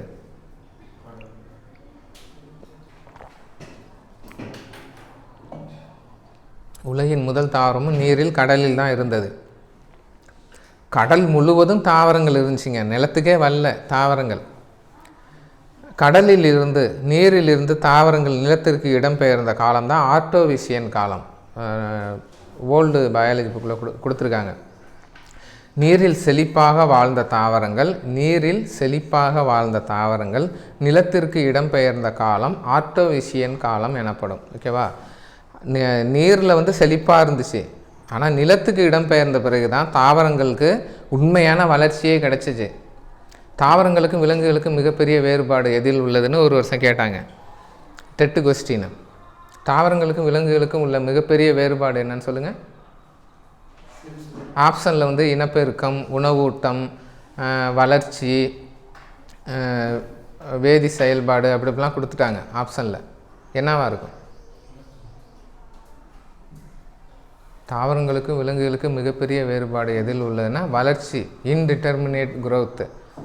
இப்போ வந்து பார்த்திங்கன்னா யானையாக இருக்கட்டும், திமிங்கலம், ஏதோ வந்து ஒரு சைஸ் தான். ஆனால் விலங்கு தாவரங்கள் பார்த்திங்கன்னா வளர்ந்து கொண்டே இருக்கும். ஒரு சில தாவரங்கள், புரியுதா? எவ்வளோ பெரிய மரம்லாம் இருக்கும் அமேசான் காட்டில். அதுதான் வந்து வரம்பற்ற வளர்ச்சி யாருக்கு இருக்குது? தாவரங்களுக்கு இருக்குது. இவ்வளோ பெரிய மரங்கள் இன்றைக்கி நிலத்தில் இருக்க இவ்வளோ பெரிய மரங்கள்லாம் அன்றைக்கி கடலில் இருந்திருக்குமா? இருந்திருக்காது. புரியுதில்ல உங்களுக்கு? அதனால் இந்த ஆர்டோவிசியன் காலத்தில் தான் தாவரங்கள் எங்கே இடம்பெயருது? நிலத்திற்கே இடம்பெயருது. நிலத்திற்கு இடம்பெயர்ந்து அது வந்து என்ன பண்ணுது? வளர ஆரம்பிக்குது. இப்போ தாவரங்கள் நிலத்தில் மட்டும்தான் வளரும், நீரில் வந்து தாவரங்கள் இருக்குது. உலக ஒளிச்சேர்க்கையில், பூமியில் நடைபெறும் ஒளிச்சேர்க்கையில் எத்தனை சதவீதம் கடலில் நடக்குது? 40% ஒளிச்சேர்க்கை கடல்வாழ் தாவரங்கள் செய்கிறது இன்றைக்கும். இதுலேருந்து என்ன தெரியுதுன்னா 71% நீர் உள்ள கடலில் பாசிகளாக இருக்கும் தாவரங்கள் வந்து எவ்வளோ ஒளிச்சேர்க்கை செய்யுது? 40% ஒளிச்சேர்க்கை செய்யுது. ஓகே, இப்படி நிலத்தில் வாழ்ந்த தாவரங்கள், நீரில் வாழ்ந்த தாவரங்கள் இன்றைக்கி நிலத்துலேயும் வாழுது. ஹைட்ரோபோனிக்ஸ் அப்படின்னா என்னென்னு பார்த்தீங்கன்னா பாருங்கள், நீரை மட்டுமே நம்பி நிலத்தில் இல்லாமல் தாவரங்களை நீரில் வளர்க்குறது. நீர் மீன்ஸ் என்னென்னா பாருங்கள் என்ன சொல்கிறாங்க பாருங்கள். தாவரங்களை நீர் மண் கலந்த ஒரு ஊட்ட ஊடகத்தில் வளர்ப்பது. மலர் செடிகள், அலங்கார செடிகள், தோட்ட செடிகள் ஒரு சின்ன தொட்டி மாதிரி எடுத்து அதில் வந்து தாவரங்களை வளர்க்குறது. அலங்காரத்துக்காக தான் வளர்க்குறது ஹைட்ரோபோனிக்ஸ். அந்த தாவரத்துக்கு தேவையான சத்தெல்லாம் லிக்யூடாக அதில் கொடுத்துருவாங்க. புரியுது? அவங்க லிக்யூடாக கொடுத்து வளர்ப்பாங்க அலங்காரத்துக்காக. இப்போ அக்வாரியம் இருக்குல்ல, மீன்கள், மீன் தொட்டியில் மீன் வளர்க்குறாங்களா, அது மாதிரி அதை தான் ஹைட்ரோபோனிக்ஸ் அப்படிம்பாங்க. ஓகே, நீர் தாவர வளர்ப்பு அப்படின்னு சொல்லுவாங்க. அலங்கார செடிகள் தான் இது மாதிரி வளர்க்க முடியும். இதில் வந்து பார்த்திங்கன்னா ஊடகம், பல ஊடகம் வச்சு வளர்க்குறாங்க. இன்றைக்கி நீங்களே நிறைய ஷார்ட்ஸ் எல்லாம் பார்ப்பீங்க. ஒரு வாழை மரத்தை கட் பண்ணி அதில் செடிகளை வச்சு வளர்க்குறது, டிஃப்ரெண்ட்டாக பார்க்குறீங்களா? செய்யலாம். ஏன்னா வந்து மண்ணில் தான் தாவரங்கள் வளருன்னு கிடையாது. ஓகே, இந்த ஒட்டு செடி போடுறதெல்லாம் நீங்கள் பார்த்துருப்பீங்க. வாழைப்பழத்தை கட் பண்ணி அதில் வச்சு வளர்க்குறாங்க. பார்க்குறீங்களா இல்லையா நீங்களாம் வீடியோலாம்? அதை தான் இங்கே சொல்கிறாங்க. அது மாதிரி ஒவ்வொரு சயின்டிஸ்ட்டும் கண்டுபிடிச்ச அந்த ஊடகம் தான் அதோட பேர். ஓகே, ஏரோபோனிக்ஸ் அப்படின்னா என்னென்னா காற்றில் வந்து தாவரங்களை வளர்ப்பது. ஓகே, காற்றில் எப்படி வளர்ப்பாங்க அப்படின்னா இப்படி ஒரு தாவரத்தை வந்து காற்றில் தொங்க விட்டுருவாங்க. அதன் வேர் வந்து பசுமையாகவே இருக்கும். அந்த வேருக்கு வந்து ஸ்ப்ரே பண்ணுவாங்க ஆற்றலை, ஒரு நாளைக்கு 3 டைமு. ஓகேவா? இப்போ நீங்களே பார்த்துருப்பீங்க, மணி பிளான்ட்னு ஒன்று இருக்கும். சின்ன பாட்டிலில் செடியை வச்சு காலையில் ஈவினிங் நீங்கள் தண்ணி ஊற்றிக்கிட்டே இருந்தீங்கன்னா அது பெருசாக வளர்ந்து போயிட்டே இருக்கும். புரியுதா உங்களுக்கு? தாவரங்கள் அப்படின்னா அது வந்து பெரிய தரைப்பரப்பு மண் பரப்பு வேணும்னு அவசியம் இல்லை. புரியுதா உங்களுக்கு? ஒரு பெரிய மாமரத்தை வந்து ஒரு என்ன சொல்லுவாங்க, அந்த இது இருக்குல்ல 200 லிட்டரு டேங்க் சிண்டெக்ஸ் சின்னதாக இருக்குல்ல பேரல் டைப்பில், அதில் வந்து ஒரு பெரிய மாமரத்தையே வந்து நீங்கள் வளர்க்கலாம். ஏன் அப்படின்னா அந்த வேர்களுக்கு தேவையான ஊட்டச்சத்தை கொடுத்துக்கிட்டே இருந்தால் நீங்கள் ஈஸியாக வளர்த்துடலாம். புரியுதா உங்களுக்கு? ஊட்டச்சத்தை வந்து கொடுக்கணும். கொஞ்சம் மண் இருந்தாலும் கரெக்டாக 3 வேளையும் நீர் விட்டு ஊட்டச்சத்து கொடுத்தா நல்லா நிலத்தில் என்ன காய்க்குதோ அதை விட அதிகமாகவே காய்க்கும். புரியுதா உங்களுக்கு? வித்தியாசம் புரியுதா? அதுபோல் முறைகள் தான் ஏரோபோனிக்ஸ் அப்படிங்கிறது. காற்றில் வந்து தாவரங்களை வளர்க்கும் முறை. அவ்வளோதான். இவ்வளோ போதும் உங்களுக்கு. ஹைட்ரோபோனிக்ஸ்னால் நீரில், ஏரோபோனிக்ஸ்னால் காற்றில். ஓகே, அடுத்து பாருங்கள். திசு ஊடக வளர்ப்பு. திசு ஊடக வளர்ப்புனா அதான் புதுசாக என்ன வேணாலும் ஊடகம் நீங்கள் செஞ்சுக்கலாம். தேங்காய், இந்த மாடி தோட்டம்லாம் அமைப்பாங்களா, அவங்களாம் பார்த்தா அவங்களுக்கு தெரியும். தேங்காய் நார் அது இதெல்லாம் வச்சு ஒரு ஊடகமாக வச்சு வளர்ப்பாங்க. மீன்ஸ் என்னென்னா மண்ணில் தான் தாவரங்களை வளர்க்கணும் அவசியம் இல்லை, ஒரு சில ஊடகங்கள்லையும் வளர்க்கலாம். புரியுதா கான்செப்ட்? அதுதான் திசு ஊடக வளர்ப்பு. இந்த திசு ஊடக வளர்ப்பில் உலகிற்கே எடுத்துக்காட்டாக திகழும் நாடு வந்து இந்தியா தான். திசு ஊடக அறிவியல் அறிஞர்கள் அதிகம் கொண்ட நாடு இந்தியா அப்படின்னு நம்ம புக்கில் கொடுத்துருக்காங்க, பார்த்துங்க. அடுத்து கனிமங்கள். இது வந்து மனிதனுக்கும் இருக்குது. டேபிளர் காலம். என்ன கனிமங்கள், அதனால் வந்து நமக்கு என்ன பெனிஃபிட்டு, அந்த கனிமங்கள் வந்து உடம்புல இல்லைன்னா என்ன நோயை ஏற்படுத்தும், டெஃபிஷியன்சியை ஏற்படுத்தும் அப்படின்னு. இப்போ பார்த்தீங்கன்னா நம்ம மனிதனுக்கு விலங்குகளுக்கு வரும். Vitamin A. விட்டமின் ஏ அப்படிங்கிறது விட்டமின் ஏ டெஃபிஷியன்சியால் என்ன நோய் வரும்? விட்டமின் ஏல நிக்டோலோஃபியா அப்படிங்கிற மாலைக்கண் நோய் வந்து வரும். விட்டமின் ஏ அதோட வேதிப்பெயர் வந்து ரெட்டினால். ஓகேவா? அடுத்து பார்த்தீங்கன்னா விட்டமின் பி அப்படிங்கிறது, விட்டமின் பி அதை வந்து பி காம்ப்ளெக்ஸ்மாங்க. ஏன்னா விட்டமின் பிங்கிறது 6 வகை விட்டமின் சேர்ந்தது. ஒரு B1, B2, B3, B4, B5, B6, B12. ஓகேவா? அதில் விட்டமின் B1க்கு தான் பெரி. விட்டமின் B2வோட வேதிப்பெயர் ரிஃபோபிளவின். அதுக்கு என்ன நோய்? பெல்லாக்குறாங்கிற செதில் நோய். அது மாதிரி B3, B2க்கும் அதான் வரும், பெரி அது தயமின். ஓகே, அதே மாதிரி வரும். அடுத்து B5 அது பென்தோனிக் அமிலம்பாங்க. B6, B12 வந்து என்னது, சைனோகோபாலமைன் அப்படிம்பாங்க. பெர்னீசியஸ் அனீமியா அப்படிங்கிற ஒரு நோய் வரும். அடுத்து விட்டமின் சி. விட்டமின் சி வந்து அஸ்கார்பிக் அமிலம் அப்படின்னு சொல்லுவாங்க. உயிர் வேதி வினைகளுக்கு அவசியமான விட்டமின் எதுனா விட்டமின் சி. உயிர் வேதி வினைகளுக்கு அவசியமானது விட்டமின் சி. உடலில் காயங்கள் விரைவில் ஆற தேவைப்படும் விட்டமின் எதுனாலும் விட்டமின் சி. அதனால தான் ஹாஸ்பிட்டலில் இருக்கவங்கள பார்க்குறதுக்கு பழங்கள் வாங்கிட்டு போவாங்க அதிகமாக. ஏன் அப்படின்னா பழங்களில் விட்டமின் சி இருக்கும். அது வந்து உடல் காயங்கள் ஆறுவதற்கு உதவும். அடுத்து டி அப்படின்னா டோகோஃபெரால். ஓகே, இப்போ விட்டமின் டி வந்து உடம்புல கம்மியாக இருந்துச்சுன்னா என்ன நோய் வரும்? ரிக்கட்ஸ், ஆஸ்டியோமா, மலேசியா போன்ற எலும்பு சம்மந்தப்பட்ட பற்கள், எலும்பு சம்மந்தப்பட்ட நோய் வரும் டிக்கு. ஓகேவா? இப்படி வந்து மனிதனுக்கு வந்து என்ன நோய், அது என்ன சத்துக்கள், அது இல்லைன்னா என்ன குறைபாடு அப்படிங்கிறது நமக்கு தெரியும். எல்லாமே ஓரளவு நல்லா தெரியும் நமக்கு. இப்போ பார்த்தீங்கன்னா இங்கே வந்து தாவரங்களுக்கு வர்றாங்க. அதே மாதிரி கார்பன், ஹைட்ரஜன், ஆக்சிஜன் வந்து தாவரங்களின் பொதுவான வளர்ச்சிதை மாற்றம், வளர்ச்சி உருவாதலை பாதிக்கும். தாவரங்களுக்கும் அந்த சத்துக்கள் குறையும் போது அது வந்து பாதிப்பை ஏற்படுத்தும். ஓகேவா? அது நோய்களாக நீங்களே பார்க்கலாம். அதனால தான் இப்போல்லாம் பார்த்தீங்கன்னா நம்ம ஊரில் விவசாயிகளே பொதுவாக பேசுவாங்க, டானிக் வாங்கி அடிக்கணும் அப்படிம்பாங்க. டானிக் வாங்கி அடிக்கணும் பயிருக்கும்பாங்க. அப்படின்னா என்ன அர்த்தம்? டானிக் அப்படிங்கிறது கிட்டத்தட்ட ஒரு ஹார்மோன் டைப்பில் உள்ளது. அதை வாங்கிட்டு வந்து உளுந்து அந்த பயிர் மேலே ஸ்ப்ரே பண்ணும்போது அது இன்டேக் பண்ணி நல்லா வளரும். ஓகேவா? அதான் நம்ம டானிக் அப்படின்னு நமக்கு சொல்லுவோம்ல, டானிக் அதே வார்த்தையை யூஸ் பண்ணுறாங்க. அதெல்லாம் பார்த்தீங்கன்னா ஆக்சுவலி ஹார்மோன்கள். அது அந்த சத்து பற்றாக்குறையை வந்து நிவர்த்தி செய்யும். ஓகேவா? அடுத்து பாருங்கள், நைட்ரஜன் தான் சொல்லிட்டேன். மண்ணின் முதல்நிலை தாவரங்களின் முதல்நிலை ஊட்டச்சத்து நைட்ரஜன். வளிமண்டலத்தையும் நைட்ரஜன் முக்கியமான வாயு. எத்தனை % வளிமண்டலத்தில் நைட்ரஜன் இருக்குது?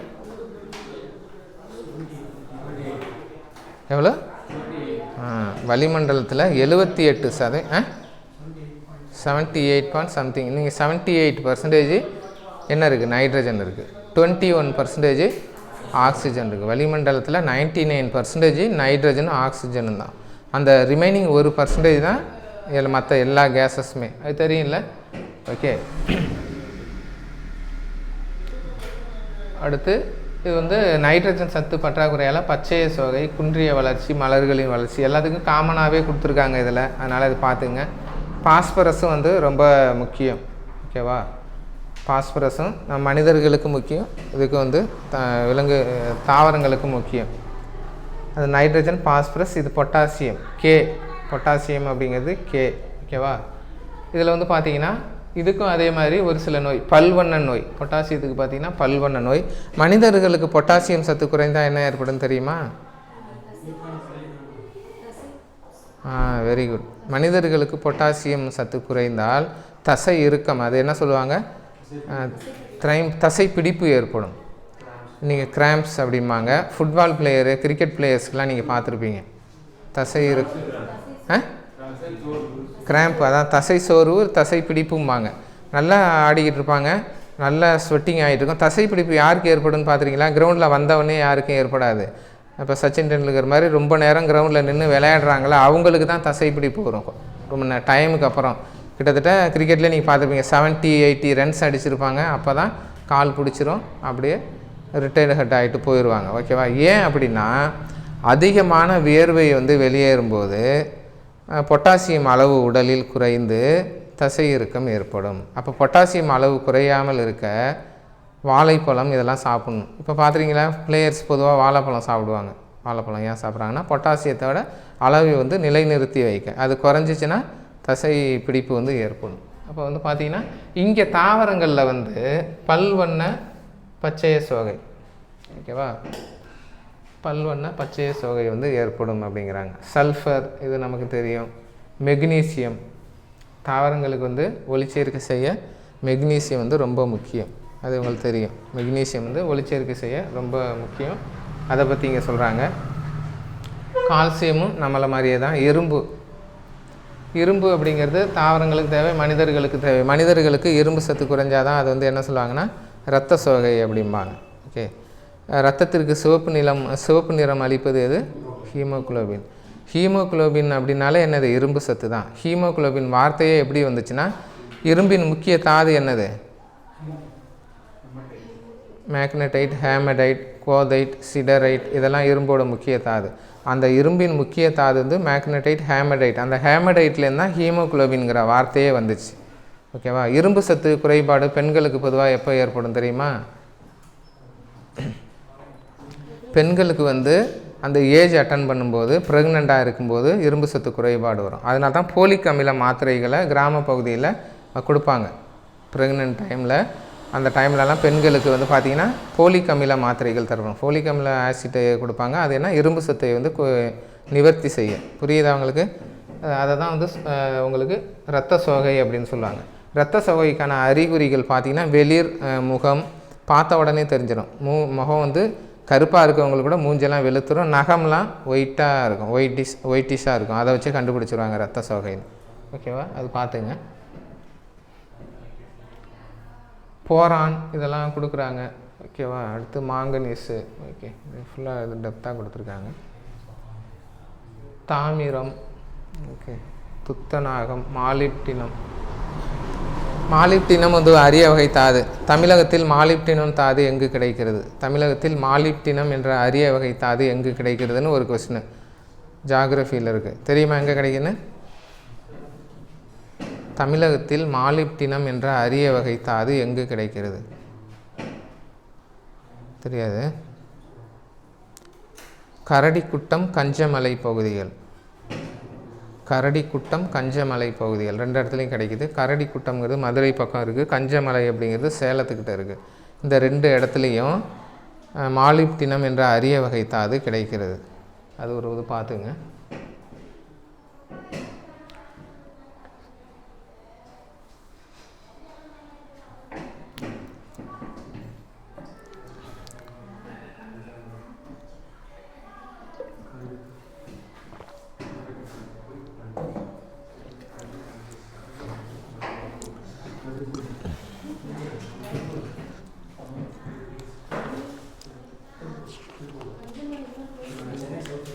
கஞ்சமலை கரடிக்குட்டம். கஞ்சமலை சேலத்தில் இருக்குது, கரடிக்குட்டம் வந்து மதுரை பக்கத்தில் இருக்குது.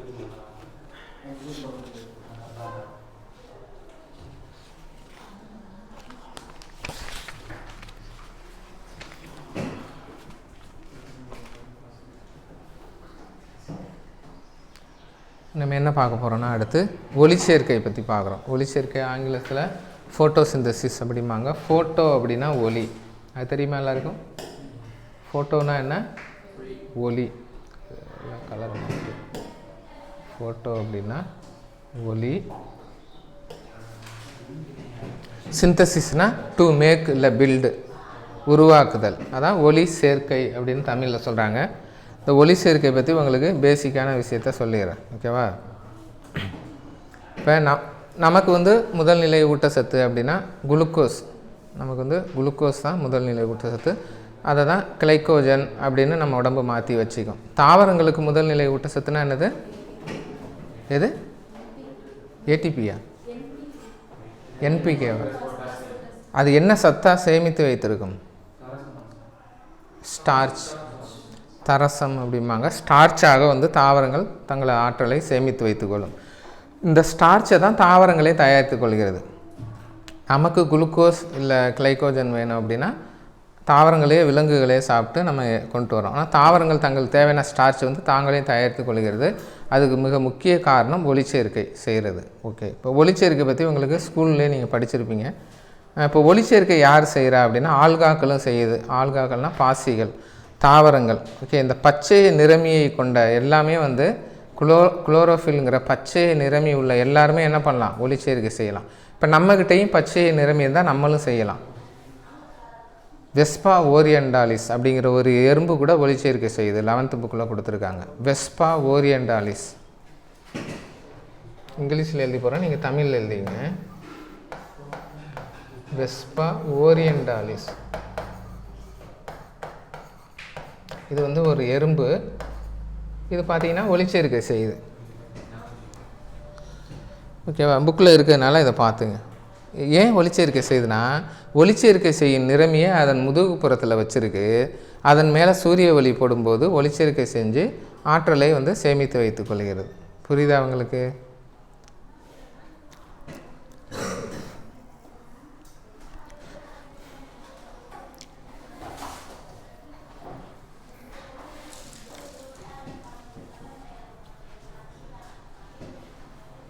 நமக்கு வந்து இந்த ஒளிச்சேர்க்கையில் என்ன பயங்கர ஒரு பெனிஃபிட் அப்படின்னா, கார்பன் டை ஆக்சைடை பயன்படுத்துறதுனால இந்த பூமியில் கார்பன் டை ஆக்சைடு நிலைநிறுத்தப்படுகிறது. ஒளிச்சேர்க்கையோட ஒரு மிகப்பெரிய நன்மை என்ன அப்படின்னா, இந்த பூமியில் எவ்வளோ கார்பன் டை ஆக்சைடு இருக்குது?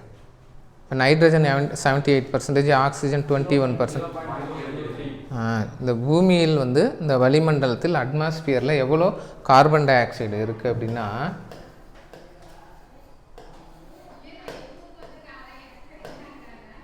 ஓகே, எவ்வளோ இருக்குது அப்படின்னா 003 இவ்வளோ தான் இருக்குது கார்பன் டை ஆக்சைடு.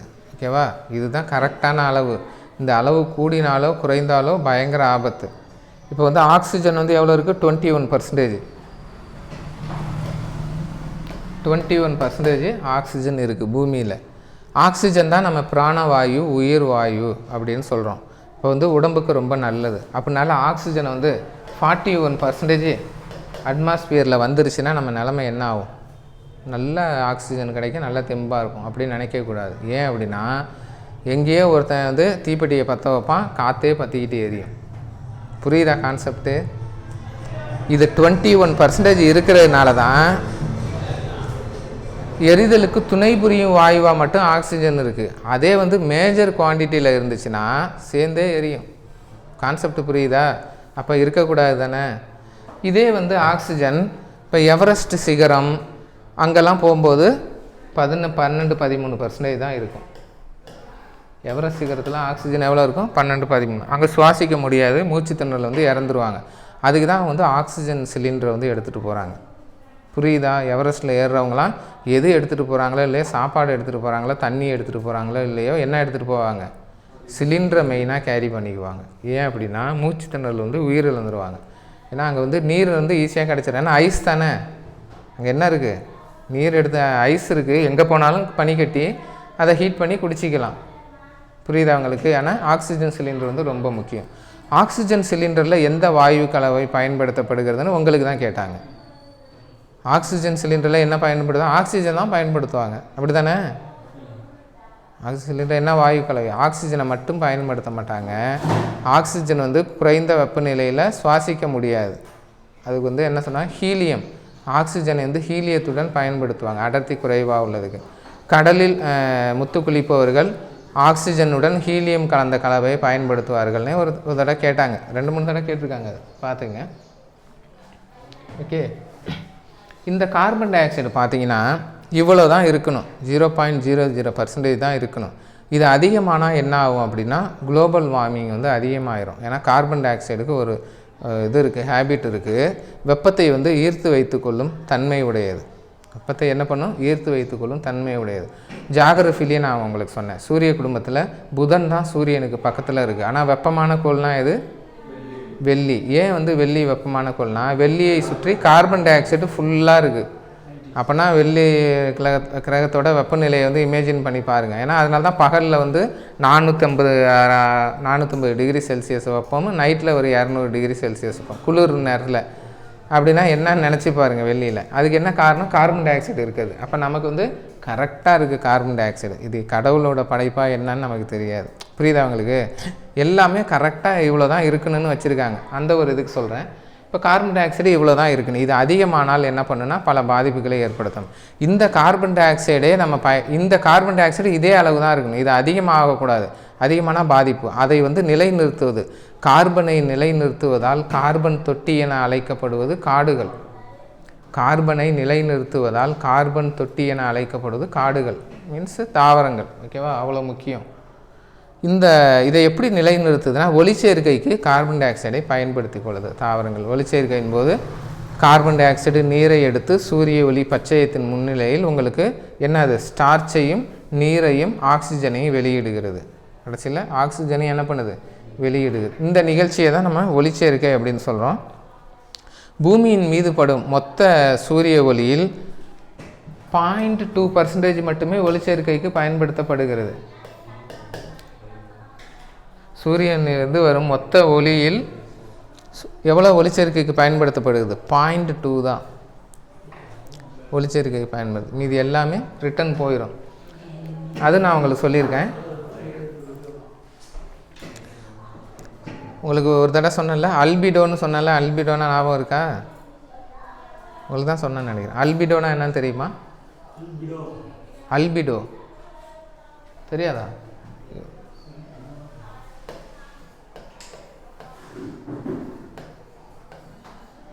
சரி, அல்பிடோனா என்னன்னு சொல்கிறேன். ஓகே, இது வந்து பூமி,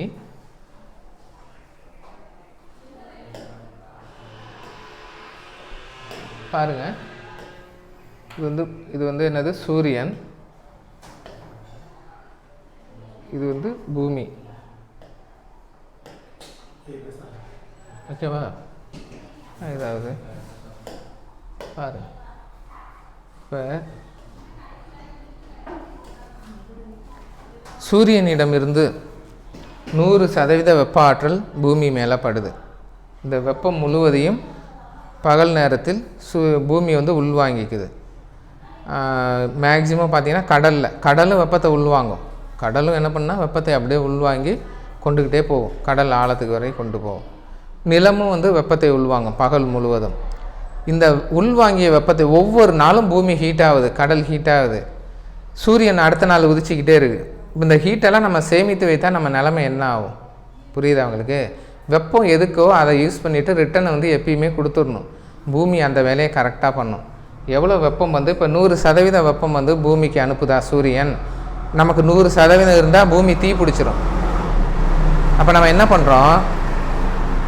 வளிமண்டலம் இருக்குல்ல, பூமிக்கு வந்து 500 கிலோமீட்டர் திக்னஸில் என்ன இருக்குது? வளிமண்டலம் இருக்குது. அந்த வளிமண்டலம் 40% சூரிய ஒளியை சிதறடித்து விடும். 40%.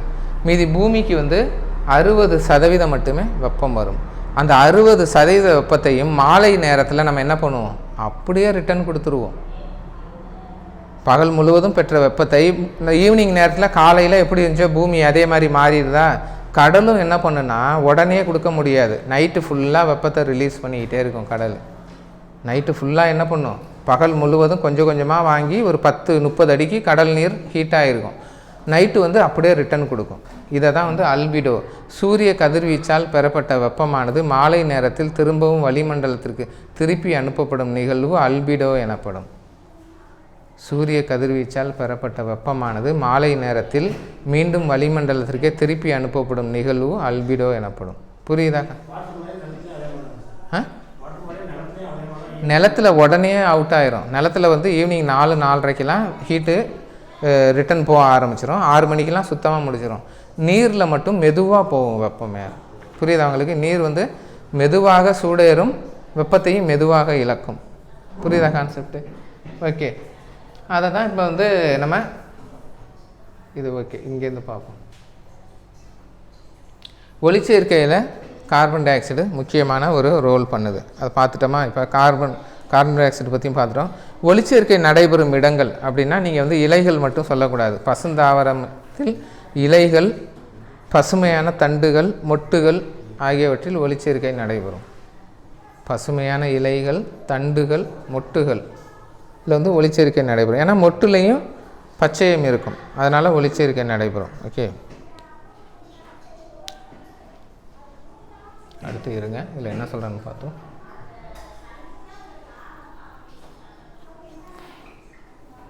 இதில் வந்து பேசிக்காக பழசை சொல்கிறாங்க.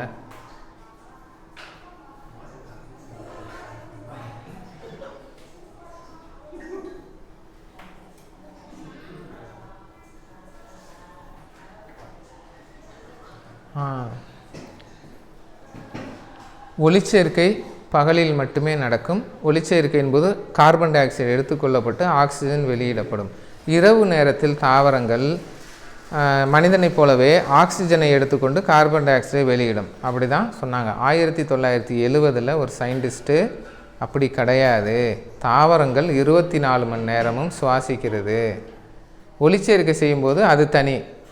ஒளிச்சேர்க்கை செய்யும்போது கார்பன் டை ஆக்சைடு எடுத்துகிட்டு ஆக்சிஜன் வெளியிடுறது தனி. மற்றபடி தாவரங்களில் சுவாசம் வந்து 24 மணி நேரமும் நடைபெறுகிறதுன்னு உண்மையை கண்டுபிடிச்சாங்க. தாவரங்கள் வந்து 24 மணி நேரமும் சுவாசிக்குது. நம் மனிதர்களுக்கே பார்த்தீங்கன்னா சுவாசம் 2 வகைப்படும். ஒன்று வந்து இயற்பியல் சுவாசம். அது என்ன இயற்பியல் சுவாசம் அப்படின்னா, நான் எதுவுமே பண்ண மாட்டேன்.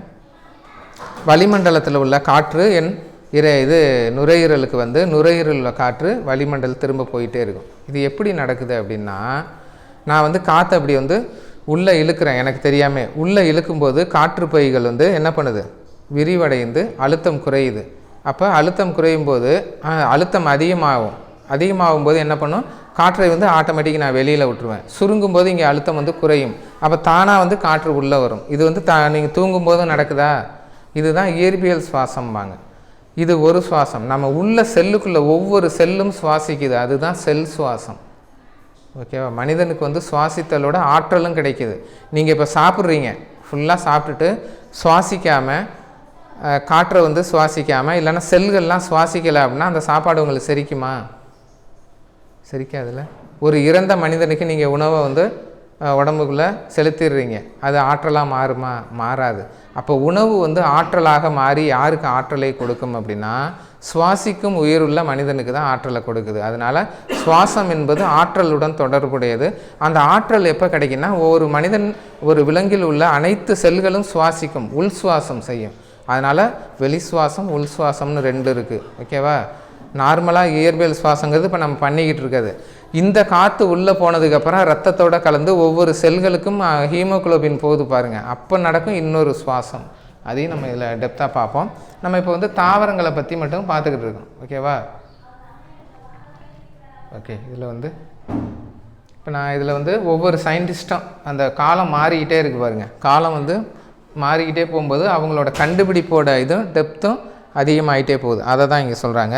இந்த ஒளிச்சேர்க்கை செய்கிற நிறமிகள் இருக்குல்ல, அதை வந்து பிக்மெண்ட்ஸ் அப்படிம்பாங்க. இது ரொம்ப முக்கியம். என்னென்னா, ஒளிச்சேர்க்கையில் ஈடுபடும் நிறமிகள் வந்து ஒளிச்சேர்க்கை நிறமிகள் எனப்படும்.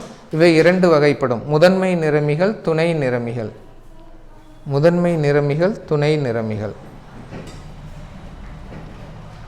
Primary pigments. இப்போ முதன்மை நிறமிக்கு வந்து எடுத்துக்காட்டு எதுன்னு கேட்டால் பச்சையம் ஏ, குளோரோஃபில் ஏ.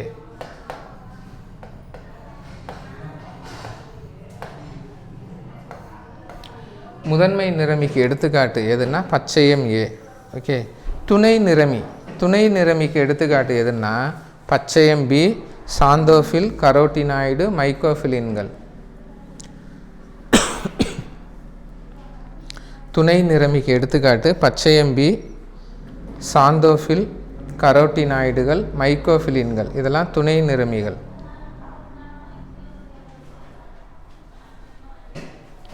ஓகேவா. அடுத்து வந்து முதன்மை நிறமியும் துணை நிறமியும் இணைந்து ஒளி தொகுப்பு என அழைக்கப்படும். முதன்மை நிறமியும் துணை நிறமியும் இணைந்து ஒளி தொகுப்பு என அழைக்கப்படும். சொல்கிறேன். ஓகேவா. முதன்மை நிறமியும் துணை நிறமியும் சேர்ந்து ஒளி தொகுப்பு என அழைக்கப்படும். இப்போ முதன்மை நிறமி என்றால் என்ன? முதன்மை நிறமி அப்படின்னா என்னென்னா சூரிய ஆற்றலை அதிகம் கவர்ந்திழுக்கும் தன்மை கொண்டது. இது வந்து சூரிய ஆற்றலை வேதி ஆற்றலாக மாற்றுகிறது. முதன்மை நிறமி அப்படிங்கிறது சூரிய ஆற்றலை அதிகம் கவர்ந்திழுக்கும் தன்மை கொண்டது. இது சூரிய ஆற்றலை வந்து வேதி ஆற்றலாக மாற்றும். சூரிய ஆற்றலை அதிகம் கவர்ந்திழுக்கும் தன்மை கொண்டது. இது சூரிய ஆற்றலை வந்து வேதி ஆற்றலாக மாற்றும். எனவே முதன்மை நிறமி வினை மையம் என அழைக்கப்படும். எனவே முதன்மை நிறமி வந்து வினை மையம் என அழைக்கப்படும்.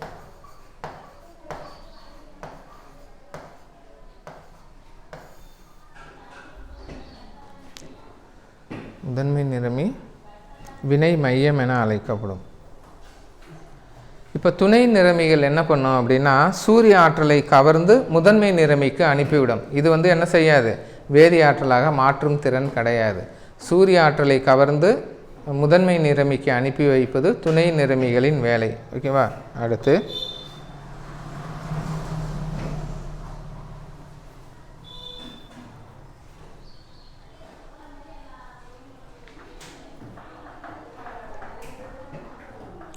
அடுத்த பாயிண்ட் எழுதிங்க.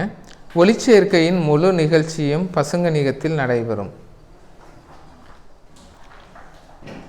ஒளிச்சேர்க்கையின் முழு நிகழ்ச்சியும் பசுங்கணிகத்தில் நடைபெறும்.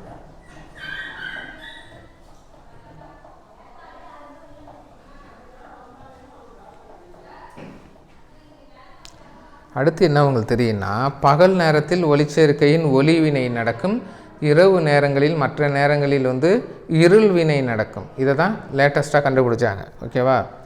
ஒளிச்சேர்க்கையின் முழு நிகழ்ச்சியும் பசுங்கணியில் நடைபெறுமா. அடுத்து ஒளி சார்ந்த வினை அல்லது ஒளி வினை பசுங்கணிகத்தின் கிரானாவில் நடைபெறும். ஒளி சார்ந்த வினை அதை தான் ஒளி வினை அப்படிம்பாங்க. ஒளி சார்ந்த வினை ஓகே அல்லது ஒளி வினை பசுங்கணிகத்தின் கிரானாவில் நடைபெறும்.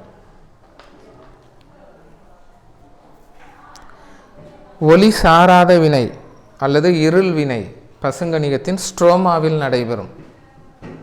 ஒளி சாராத வினை அல்லது இருள் வினை பசுங்கணிகத்தின் ஸ்ட்ரோமாவில் நடைபெறும்.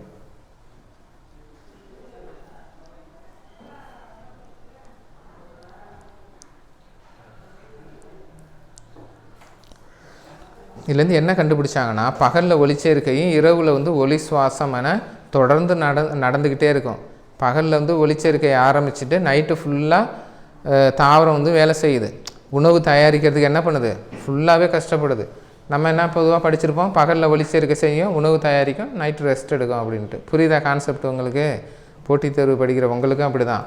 பகலில் வந்து படிக்கணும், நைட்டு ஃபுல்லாக ஒர்க் அவுட் பண்ணணும். நீங்களாகவே தனியாக சம் போட்டு பார்க்குறது, தனியாக படிக்கிறது, இப்படி நைட்டு ஃபுல்லாக பண்ணணும். அப்போ தான் அடுத்த நாள் கிளாஸ் வரும்போது டவுட்டே வரும். ஓகே, நம்ம இதில் பார்த்தீங்கன்னா யாருமே டவுட்டு கேட்க மாட்டாங்க கிளாஸில். ஏன்னா நீங்கள் தனியாக படித்தா தானே சந்தேகம் வரும். சந்தேகம் வந்தால் தானே டவுட்டு கேட்பீங்க.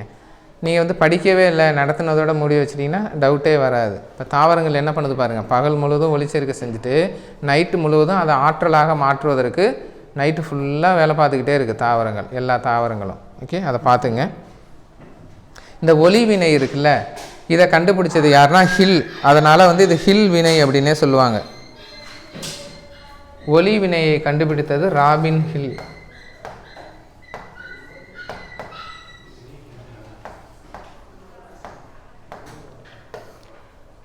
ஒளி வினை வந்து கண்டுபிடிச்சது ராபின் ஹில். எனவே இது ஹில் வினை எனவும் அழைக்கப்படும்.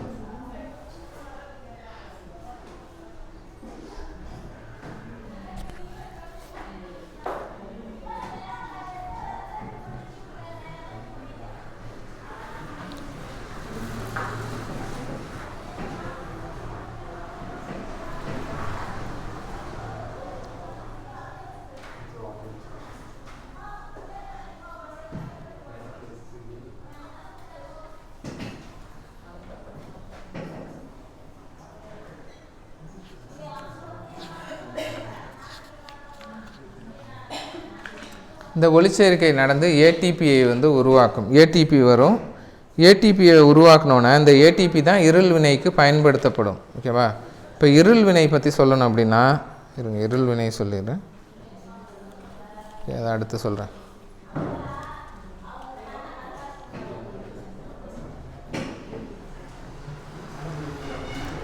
ஒரு ப்ரீவியஸ் இயர் கொஸ்டின், ஒளிச்சேர்க்கை என்பது உருவாக்கப்படும் ஆக்சிஜன் எதிலிருந்து பெறப்படுகிறது? ஒளிச்சேர்க்கையில் வந்து என்ன உருவாகும்? ஆக்சிஜன் உருவாகும். இது தெரியல. கார்பன் டை ஆக்சைடை எடுத்துக்கிட்டு ஆக்சிஜன் உருவாகும். ஒளிச்சேர்க்கை என்பது உருவாக்கப்படும் ஆக்சிஜன் எதிலிருந்து பெறப்படுகிறது அப்படின்ட்டு கேட்பாங்க. Carbon dioxide, H2O, glucose, light. ஒளிச்சேர்க்கையில் ஆக்சிஜன் உருவாகுதில்ல, அது எங்கேருந்து கிடச்சிச்சு அப்படின்னு கேட்பாங்க. ஒளிச்சேர்க்கையில் உருவாக்கப்படும் ஆக்சிஜன் எதிலிருந்து பெறப்பட்டது? கார்பன் டை ஆக்சைடு, H2O, நீர், குளுக்கோஸ், ஒளி. ஆன்சர் என்னன்னு பார்த்தீங்கன்னா நீர். H2O இருக்குல்ல, அதுலேருந்து தான் ஆக்சிஜன் உருவாக்கப்பட்டிருக்கும். வேரிலிருந்து நீரை உறிஞ்சுது, அந்த நீரிலிருந்து தான் ஆக்சிஜன் உருவாக்கப்படும். இது ஒரு ப்ரீவியஸ் இயர் கொஸ்டின்.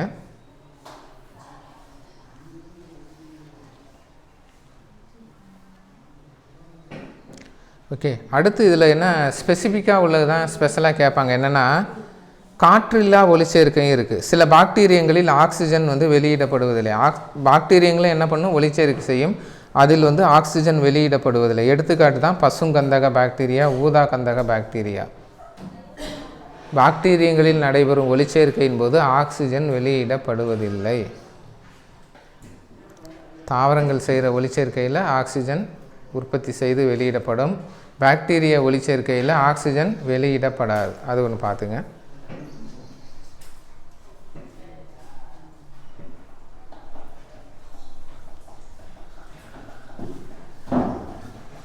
ஒளிச்சேர்க்கை என்பது ஒரு ஆக்சிஜனேற்ற மற்றும் ஒடுக்க வினையாகும். ஒளிச்சேர்க்கையில் ஆக்சிஜன் ஏற்றமும் நடக்கும், ஆக்சிஜன் ஒடுக்கமும் நடக்கும்.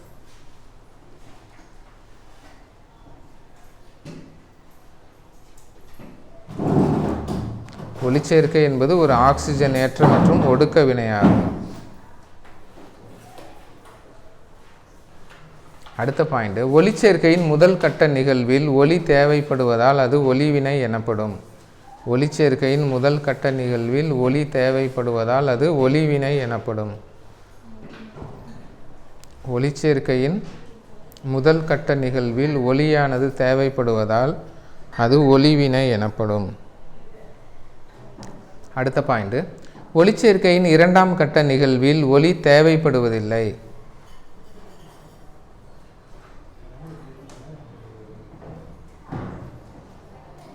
ஒளிச்சேர்க்கையின் இரண்டாம் கட்ட நிகழ்வில் ஒளி தேவைப்படுவதில்லை.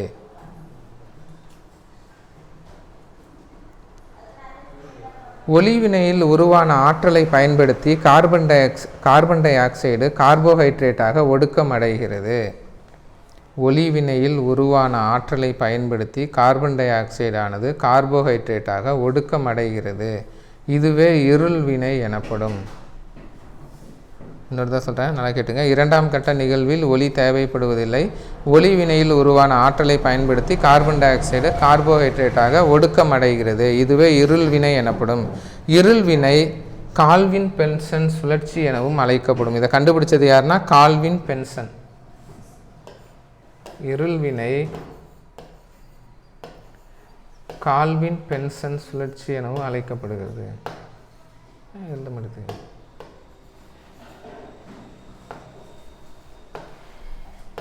கால்வின் பென்சன் சுழற்சி.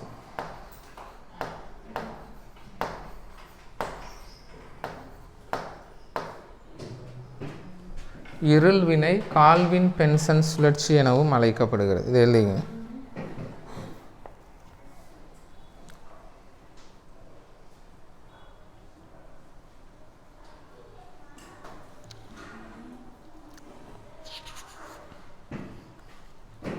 ஓகேவா? அடுத்து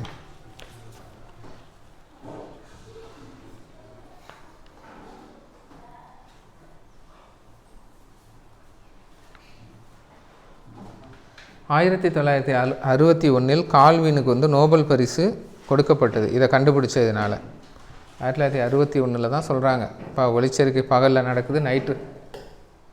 கால்வினுக்கு 1961 நோபல் பரிசு கொடுக்கப்பட்டது.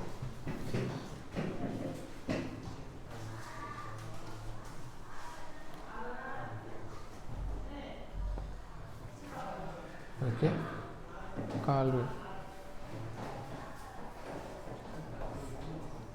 இதில் வந்து 60ன்னு கொடுத்துருக்காங்க.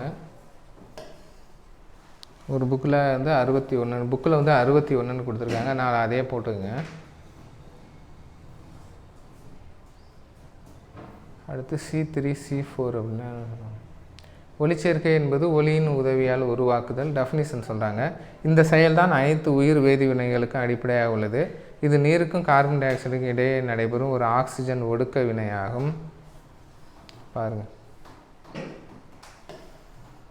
எவ்வளோ ஒரு வருஷத்தில் எவ்வளோ கார்பன் டை ஆக்சைடு வந்து ஒடுக்கப்படுது பாருங்கள்.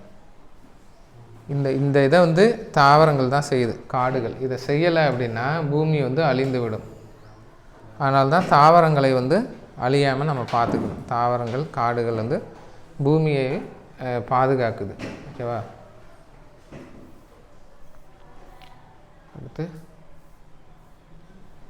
99% கடல் தாவரங்களில் நடக்குது அப்படிங்கிறாங்க. ஆனால் வந்து 40% தான் கரெக்டு. புவியின் மீது படும் சூரிய ஒளியில் 0.2 மட்டுமே ஒளிச்சேர்க்கை. இது சொல்லிட்டேன் நான். 0.2% மட்டும் தான் ஒளிச்சேர்க்கை. மீதி எல்லாத்தையும் என்ன பண்ணுறோம், நம்ம ரிட்டர்ன் அனுப்பிடுறோம். புரியுதா உங்களுக்கு? அதிகபட்சம் நம்ம அந்த சோலார் பேனல் அது எது பயன்படுத்தினா அது ரொம்ப மினிமம் அமௌண்ட்டு தான். உலகின் ஆற்றல் மூலம்னா இது சூரியன். உலகின் பெரும் ஆற்றல் மூலம் சூரியன். சூரிய ஆற்றலை வச்சு நம்ம என்ன வேணாலும் பண்ணலாம். இந்த பூமிக்கு வர்ற சூரிய ஆற்றலை நம்ம என்ன வேணாலும் பண்ணலாம். டெய்லி ரிட்டர்ன் கொடுக்கணுன்னு அவசியம் கிடையாது. நம்மளாக தான் ரிட்டர்ன் கொடுக்குறோம். அதை நல்லா அறுவடையும் செய்யலாம். அறுவடை மீன்ஸ் என்னது, ஒவ்வொரு வீட்லேயும் சோலார் பேனல் அதெல்லாம் வச்சு நம்ம பயன்படுத்தினா எலக்ட்ரிக் இதே தேவையில்லை. நைட்டு தானாக லைட் எரிய ஆரம்பிச்சிடும் நம்ம வீட்டிலலாம். புரியுதா? எல்லாருமே வீட்டுக்கு மேலே சோலார் பேனல் வச்சுட்டா சூப்பர் தானே? மிகப்பெரிய எரிபொருள் செலவு போச்சு. ஆனால் அந்த சோலார் பேனல்லேருந்து பிளான்டேஷனுக்கு செலவு அதிகம். அதனால் நம்ம வாங்கி வைக்கலை. 2 லட்சம் 3 லட்சம் 5 லட்சம் 10 லட்சம் வரைக்கும் வரும். நம்ம என்ன நினைக்கிறோம், மாதம் 500 300 கரண்ட் பில்லு கட்டுறதுக்கு எதுக்கு 10 லட்சத்தை போய் அதில் போடணும் அப்படின்னு நம்ம நினைக்கிறோம். ஓகேவா? அதனால் அதான் ஒரே பிரச்சனை. அடுத்து என்ன சொல்கிறாங்கன்னா, இந்த ஒளிச்சேர்க்கை நடைபெற அந்த ஒளி அலை நீளம் வந்து எவ்வளோ இருக்கணும். இதில் வந்து தப்பாக கொடுத்துருக்காங்க. 400லேருந்து 600 கிட்ட அந்த அலை நீளம் அப்படின்னு சொல்லுவாங்க. அது வந்து எவ்வளோ இருந்தால் நல்லா ஒளிச்சேர்க்கை நடக்கும் அப்படின்னு ஒரு வருஷம் கேட்டாங்க.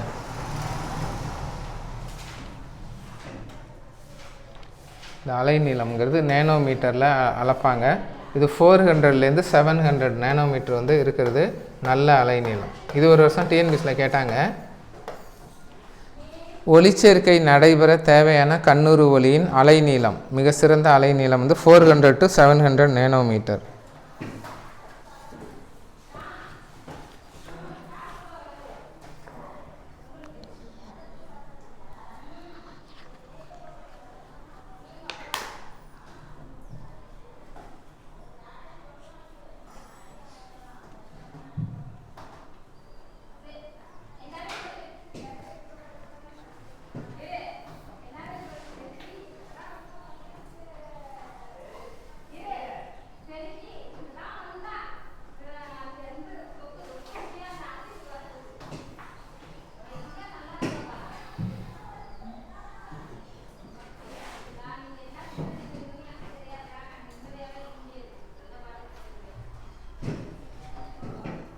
ஒளிச்சேர்க்கையோட சமன்பாடு வந்து கொடுத்துருக்காங்க. ஓகேவா? ஒளிச்சேர்க்கையில் வந்து காற்றில் உள்ள கார்பன் டை ஆக்சைடு, தாவரத்தில் உள்ள நீர் ரெண்டும் சேர்ந்து பச்சையம் சூரிய ஒளியின் முன்னிலையில் என்னது C6H12O6 அப்படிங்கிறது என்னது குளுக்கோஸ், அதான் இங்கே ஸ்டார்ச் அப்படின்னு சொல்லுவாங்க. அதை உருவாக்குது, நீரை உருவாக்குது, ஆக்சிஜனை உருவாக்கி அந்த ஒளிச்சேர்க்கை வினை வந்து தொடர்ந்து நடந்துக்கிட்டே இருக்குது. ஓகேவா? இந்த சைனோபாக்டீரியா அப்படிங்கிற நீல பசும்பாசி, ப்ளூ கிரீன் ஆல்கேம்பாங்க. இதில் வந்து என்னது ஒளிச்சேர்க்கை நடக்குது, தாவரத்தில் நடக்கிறது மாதிரி அதை சொல்கிறாங்க. யூக்ளினா இருக்குது பாருங்கள், இது தாவரங்களுக்கும் விலங்குகளுக்கும் இடைப்பட்ட உயிரின்னு கருதுகிறாங்க. ஏன்னா யூக்ளினா அப்படிங்கிறது புக்கில் படம் பார்த்துருப்பீங்க, இந்த இப்படி இருக்கும்.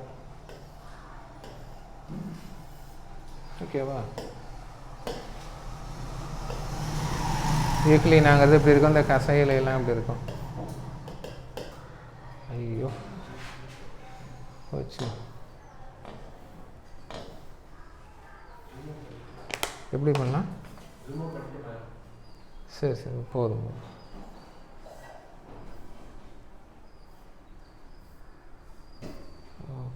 ஓகேவா? இந்த யூக்ளினா இருக்குது பாருங்கள், இதில் வந்து பார்த்தீங்கன்னா இதுதான் யூக்ளினா. இது வந்து ஒரு செல் உயிரி. இது வந்து தாவரமாகவும் கருதப்படும், விலங்காகவும் கருதப்படும். ஏன்னா கசையிலை, ஃப்ளாஜெல்லம் அப்படிங்கிற கசையிலை மூலம் இடப்பெயர்ச்சி செய்கிறதுனால விலங்குன்னு சொல்கிறாங்க. உடலில் வந்து பச்சையம் இருக்கிறதுனால இது என்ன செய்யுது, ஒளிச்சேர்க்கையும் செய்யுது. அப்போ தாவரமாகவும் கருதுகிறாங்க. அதான் சொல்கிறாங்க யூக்ளினா தாவரங்களுக்கும் விலங்குகளுக்கும் இடைப்பட்ட உயிரியாக அறியப்படுகிறது. சூரிய ஒளி கிடைக்கும் பொழுது தனது பச்சையத்தின் மூலம் உணவை தானே தயாரித்து கொள்ளும். சூரிய ஒளி இல்லாத இருளின் போது சிறிய உயிர்களை விழுங்கி உணவு தேவையை பூர்த்தி செய்து கொள்ளும். ஓகேவா? பாக்டீரியாவுக்கும் நான் சொன்னேன்ல, பாக்டீரியா வந்து சில நேரங்கள் தாவரமாகவும் சில நேரங்கள் விலங்காகவும் கருதப்படுகிறது. ஏன் அப்படின்னா பாக்டீரியாவுக்கு வந்து செல் சுவர் இருக்குது. செல் சுவர் இருந்தால் தாவரம், ஏன்னா தாவர செல்களுக்கு தான் செல் சுவர் இருக்கும். பாக்டீரியா இடப்பெயர்ச்சி செய்வதால் அது விலங்காகவும் கருதப்படுகிறது. புரியுதா உங்களுக்கு? வைரஸுக்கும் பாக்டீரியாவுக்கும் இடைப்பட்ட உயிரி எது? வைரஸ்ன்னு சொல்ல முடியாது, பாக்டீரியாவுன்னு சொல்ல முடியாது, தெரியாது. மைக்கோபிளாஸ்மா. வைரஸிற்கும் பாக்டீரியாவுக்கும் இடைப்பட்ட உயிரி எதுனா மைக்கோபிளாஸ்மா. அது மாதிரி உள்ளதை நீங்கள் படிச்சுக்கணும். அடுத்து சிவப்பு மற்றும் ஊதா ஒளிக்கற்றையில் அதிக அளவு ஒளிச்சேர்க்கை நடைபெறும். எந்தெந்த ஒளியில் ஒளிச்சேர்க்கை அதிகம் நடைபெறும்னா சிவப்பு மற்றும் ஊதா ஒளிக்கற்றையில். ஓகேவா? நீங்கள் ஆப்ஷனில் வந்து பச்சை ஒளின்னு இருக்கும். சரி, வந்து ஒளிச்சேர்க்கைக்கு பச்சை தானே அவசியம்னு நினைக்கக்கூடாது.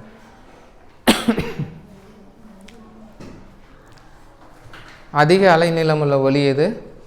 சிவப்பு. தெரியல, அதிக அலைநீளம் அப்படிங்கும்போது ரொம்ப தூரத்துலேருந்து தெரியும். அதனால தான் டேஞ்சர் சைன் எல்லாமே சிவப்பில் வச்சுருப்பாங்க. ஆபத்தை குறிக்கிற எல்லாமே சிவப்பில் வச்சுருப்பாங்க. ஓகேவா? அது வந்து விப்ஜிஆர்னு சொல்லுவாங்களா, அதை வச்சு நீங்கள் பார்த்துக்கலாம். குறைந்த அலைநீளம்னா வயலட், ஊதா அதிகம். அதே மாதிரி இது கேட்பாங்க, ஆல்ஃபா கதிர்கள், பீட்டா கதிர்கள், காமா கதிர்கள்னு. அதில் வந்து அதிக வந்து ஊடுருவும் திறன் பெற்ற கதிர்கள் எது? Very good. அதிக ஊடுருவும் திறன் பெற்ற கதிர்கள் காமா கதிர்கள். குறைந்த அயனியாக்கும் திறன் கொண்டது எது? அதுவும் காமா கதிர்கள் தான். ஏன்னா அதிக அயனியாக்கும் திறன் கொண்டது ஆல்ஃபா கதிர்கள். அயனியாக்கும் திறன் ஆல்ஃபா கதிர்களுக்கு அதிகம், ஊடுருவும் திறன் எதுன்னா காமா கதிர்களுக்கு அதிகம். அது கன்ஃபியூஸ் ஆகாமல் படிச்சிக்கணும், அதுக்கு தான் சொல்லணும். ஓகேவா? அடுத்து பாருங்கள், ஒளிச்சேர்க்கை தளம். நான் ஆல்ரெடி சொல்லிட்டேன், தாவரத்தின் அனைத்து பசுமையான பகுதிகளும் ஒளிச்சேர்க்கையில் ஈடுபடும். அதில் முக்கிய உறுப்பு அப்படின்னா இலைகள். ஓகேவா? ஒரு கன மில்லிமீட்டர் பகுதியில் 1/2 மில்லியனுக்கும் அதிகமான பசுங்கணிகங்கள் காணப்படுகிறது.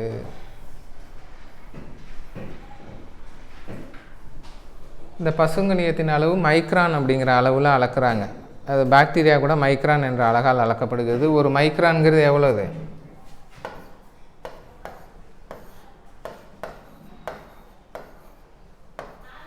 மில்லிமீட்டர். 1000ல் ஒரு பங்கு, 1000 மில்லிமீட்டரில் ஒரு பங்கு தான் இது ஒரு மைக்ரான் அப்படிம்பாங்க. மில்லிமீட்டர்னால் என்னன்னு தெரியுமா? நம்ம ஸ்கேலில் ஒரு சின்ன கோடு இருக்குல்ல, 10 மில்லிமீட்டர் தான் ஒரு சென்டிமீட்டர். சென்டிமீட்டருக்கு இடையில் உள்ள சின்ன கோடு தான் மில்லிமீட்டர். அந்த மில்லிமீட்டர் வந்து 1000மாக பிரித்து அதில் ஒரு பங்கு தான் என்னது? மைக்ரான். புரியுதா? இதான் வந்து மைக்ரான். பார்த்துங்க. குளோரோஃபில்லில் வந்து 9 வகை இருக்குது. இதெல்லாம் டெப்த்தாக படிக்கிறவங்களுக்கு இதை உங்களுக்கு கேட்க மாட்டாங்க. 9 வகை இருக்குது குளோரோஃபில். நிறமிகள்லாம் நான் உங்களுக்கு சொல்லிட்டேன். ஃபோட்டோ சிஸ்டம் வாங்க. துணை நிறமிகள் முதன்மை நிறமிகள் சேர்ந்து ஒளி தொகுப்பு என அழைக்கப்படுகிறது. ஒளிச்சேர்க்கையின் செயல் மையம் என அழைக்கப்படுவது டிஎன்பிஎஸ்சியில் ஒரு தடவை கேட்டாங்க. தைலகாய்டுகள். ஒளிச்சேர்க்கையின் செயல் மையம் என அழைக்கப்படுவது தைலகாய்டுகள். தைலகாய்டுகளில் உள்ள நாணயம் போன்ற அமைப்பு, தைலகாய்டுகளில் அடுக்கி வைக்கப்பட்டுள்ள நாணயம் போன்ற அமைப்பு கிரானாக்கள் எனப்படும். இதெல்லாம் டிஎன்பிஎஸ்சியில் கேட்டது. புரியுதா? தைலகாய்டுகளில் நாணயத்தை அடுக்கி வைத்த போன்ற அமைப்பு தான் கிரானாக்கள் அப்படிம்பாங்க.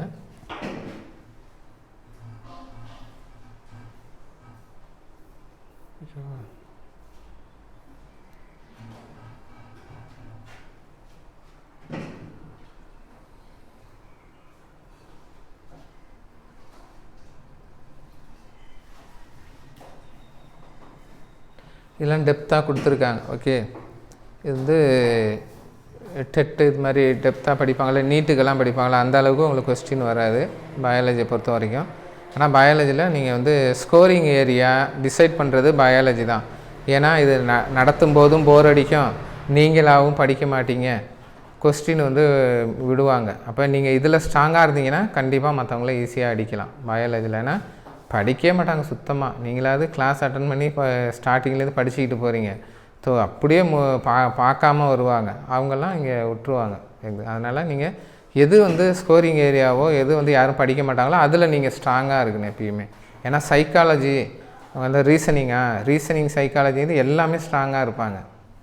எஸ்ஐ எக்ஸாம் பொறுத்த வரைக்கும் சொல்கிறேன். ஓரளவு எல்லாருமே ஸ்ட்ராங்காக இருப்பாங்க, நல்லா கான்சன்ட்ரேட் பண்ணுவாங்க. ஆனால் இந்த பயாலஜியில் வந்து யாராவது மேஜராக எடுத்து படிச்சிருந்தா மட்டும் கொஞ்சம் ஸ்ட்ராங்காக இருப்பாங்க, மற்றபடி யாருமே பார்க்க மாட்டாங்க. ஆனால் நீங்கள் இதில் ஸ்ட்ராங்காக இருக்கணும். ஓகேவா? ரொம்ப டெப்த்தாக கொடுக்குறாங்க. ஃபோட்டோசிந்தசிஸ் 1 அப்படின்னா என்ன, 2னா என்ன அப்படிங்கிறாங்க. குளோரோஃபில் ஏ எவ்வளோ பெரிய மூலக்கூறு வாய்ப்பாடு பாருங்கள். இந்த இதெல்லாம் கேட்க மாட்டாங்க. குளோரோஃபில் பி இதுதான் துணை நிறமி அப்படின்னு சொல்லுவோம்.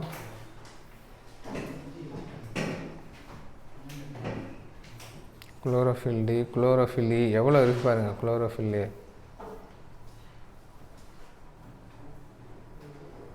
அனைத்து ஒளிச்சேர்க்கை பாருங்கிற இவ்வளோ ஒளி இருக்கும். இதை வந்து தாவரங்களை வந்து 2 வகையாக பிரிக்கலாம். அதாவது ஒளி நாட்ட தாவரங்கள், நிழல் நாட்ட தாவரங்கள். ஆக்சுவலி சூரிய ஒளி அப்படிங்கிறது தாவரங்களுக்கு ரொம்ப முக்கியம். ஆனால் எல்லாருக்கும் முக்கியம் அப்படின்னு சொல்ல முடியாதுல்ல. தாவரங்களுக்கு சூரிய ஒளி முக்கியம். பாரதிதாசன் கூட சொல்லியிருப்பார், சூரிய ஒளி பெறாத செடியும் பகுத்தறிவு ஒளி பெறாத சமுதாயமும் வளர்ச்சி அடையாதுன்னு. அது உண்மைதான். சூரிய ஒளி இருந்தால் தான் அந்த செடியோ மரமோ நல்லா வளர்ந்து வரும். அதனால் எல்லா தாவரங்களுக்கும் சூரிய ஒளி பிடிக்குன்னு சொல்ல முடியாது. இந்த இதெல்லாம் ஜிம்னோஸ்பம் தாவரம், அழகு தாவரம், அதுக்கெல்லாம் சிலதுக்கு சூரிய ஒளி பிடிக்காது. அதுக்கு என்ன பிடிக்கும்? நிழல் தான் பிடிக்கும். இப்போ நிழலில் எவ்வளோ தாவரம் வளர்க்குறாங்க, சூரிய ஒளியை பார்க்காம வளர்கிற தாவரங்கள்லாம் இருக்குது. ஆனால் ஒரு சில தாவரங்களுக்கு சூரிய ஒளி இல்லைன்னா இறந்தே போயிடும். சில தாவரங்கள் அதை தான் எப்படி சொல்லுவாங்கன்னா ஹீலியோபைட்ஸ், ஒளி நாட்ட தாவரங்கள், நிழல் நாட்ட தாவரங்கள் அப்படின்னு 2ஆக பிரிப்பாங்க. ஒளி நாட்ட தாவரங்கள், நிழல் நாட்ட தாவரங்கள். ஓகேவா? சியோபைட்ஸ் அப்படிங்கிறது நிழல் நாட்ட தாவரங்கள், நிழலை விரும்பும் தாவரங்கள். இந்த ஒளி நாட்ட தாவரங்கள்லேயே வித்தியாசப்படும். எப்படின்னா நெல்லுக்கு வெப்பநிலை என்னன்னு தெரியுமா? நெல் கோதுமைக்கு வந்து உகந்த வெப்பநிலை நல்லா வளரணும் அப்படின்னா 20 to 25 டிகிரி செல்சியஸ் அவ்வளோ வெப்பநிலை வேணும். கீழே நீரும் வேணும். அதே கரும்புக்கெல்லாம் பார்த்திங்கன்னா வெப்பநிலை அதிகமாக வேணும். கரும்புக்கு வெப்பநிலை அதிகமாக வேணும். இதுலேருந்து என்ன தெரியுதுன்னா சில தாவரங்களுக்கு அதிக வெயிலும் சில தாவரங்கள் குறைவான வெயிலும் போதுமானது. அதை வந்து இதில் சொல்கிறாங்க. ஓகே, கரோட்டினாய்டுகள் எவ்வளோ டெப்த்தாக அந்த ஒளி ஆற்றல் வந்து எப்படி நான் வந்து ஒளிச்சேர்க்கை உங்களுக்கு சிம்பிளாக சொல்லிட்டேன். நீங்கள் இதே இதில் டெட்டு எக்ஸாம் வேறு எதாவது நீட்டெல்லாம் படிச்சிங்கன்னா உங்களுக்கு அப்படியே ஃபுல்லாகவே சொல்லணும். ஒளிச்சேர்க்கையில் வந்து நான் இப்போ வந்து கார்பன் டை ஆக்சைடு நீர் அப்படின்னு சொன்னல, அது எப்படி ஒடுக்கமடையுது, எப்படி உடையுது, அது என்ன ஆற்றலாக மாறுது, அடுத்து கன்வெர்ட் ஆகி என்ன வருது, திரும்ப வந்து செகண்ட் ஸ்டேஜில் வந்து அது என்னவா மாறுது, எப்படி ஆற்றல் உருவாகுது, எல்லாமே சொல்லணும். உங்களுக்கு அவ்வளோ தேவையில்லைன்னு தான் நம்ம அதெல்லாம் சொல்லலை. ஓகேவா? சாந்தோஃபில் அப்படிங்கிறது மஞ்சள் நிற நிறமி. ஓகேவா? அந்த நிறமிக்கும் ஒவ்வொரு கலர் இருக்குது. ஓகே, அடுத்து பார்த்தீங்கன்னா வேண்டாம். ஒளிச்சேர்க்கை வினைகள் 2 வகைப்படும். அதுதான் லைட் ரியாக்ஷன், டார்க் ரியாக்ஷன். ஒளி வினை, இருள் வினை. ஒளி வினையை கண்டுபிடிச்சது ஹில். ஓகேவா? இருள் வினையை கண்டுபிடிச்சது கால்வின் பெல்சன். அது உங்களுக்கு சொல்லிட்டேன். ஓகேவா? அடுத்து ஒளி பாஸ்பாரிகரணம்.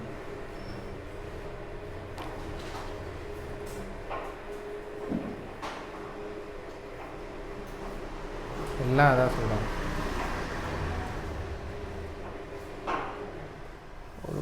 ஒடுக்கமடைகிறது நீங்கள் எவ்வளோ டெப்த்தாக சொல்கிறாங்க பாருங்கள். அடுத்து இந்த C3 தாவரங்கள், C4 தாவரங்கள் வந்து கொஞ்சம் முக்கியம். அதை மட்டும் பார்த்துங்க. ஓகேவா? இது எல்லாருமே எழுதிங்க, இது ரொம்ப முக்கியம். LHS RHS left hand side right hand side போட்டுட்டு, லெஃப்ட் ஹேண்ட் சைடு வந்து C3 தாவரங்கள்னு போட்டுங்க. இதான் வந்து C3 தாவரங்கள். இந்த பக்கம் C4 தாவரங்கள். அப்படின்னு தாவரங்களை 2ஆக பிரிக்கிறாங்க. இது வந்து 12th இருக்குது, படிச்சிருக்க மாட்டீங்க. 12th பயாலஜி அந்த குரூப் எடுத்தவங்க மட்டும் படிச்சிருப்பாங்க, மற்ற குரூப் எடுத்தவங்களுக்கு என்னன்னே தெரியாது. அதனால் எழுதிங்க C3 தாவரங்கள், C4 தாவரங்கள்.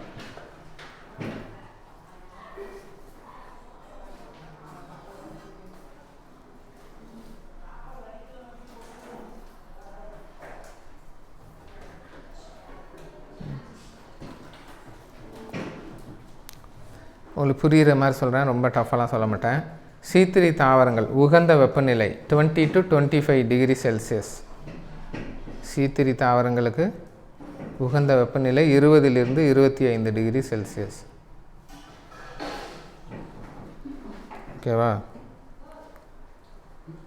அடுத்து C4 தாவரங்களுக்கு 30 to 45 degree Celsius. 30 to 45 degree Celsius.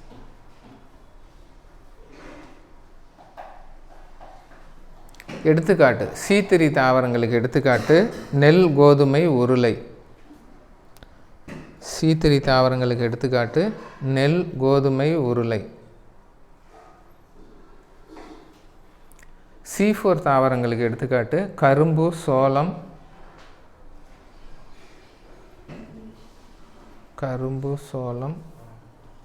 அமராந்தஸ். கரும்பு, சோளம், அமராந்தஸ். அமராந்தஸ்னால் என்ன தெரியுமா? எது? கீரையா? பில்லாந்தஸ், அமராந்தஸ்மாங்க.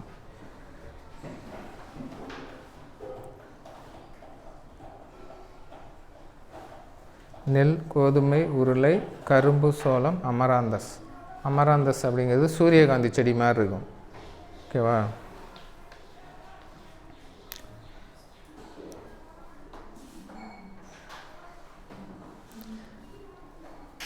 C4 தாவரங்கள், C3 தாவரங்கள் இரண்டில் சிறந்தது எதுன்னு கேட்பாங்க. சிறந்த தாவரங்கள் இரண்டத்தில் சிறந்தது எதுனா C3 தாவரங்கள் சிறந்தது. ஏனென்றால் ஒளி சுவாசத்தில் அதிக ஆற்றலை இழக்கும். C3 தாவரங்கள் ஒளி சுவாசத்தில் அதிக ஆற்றலை இழக்கும்.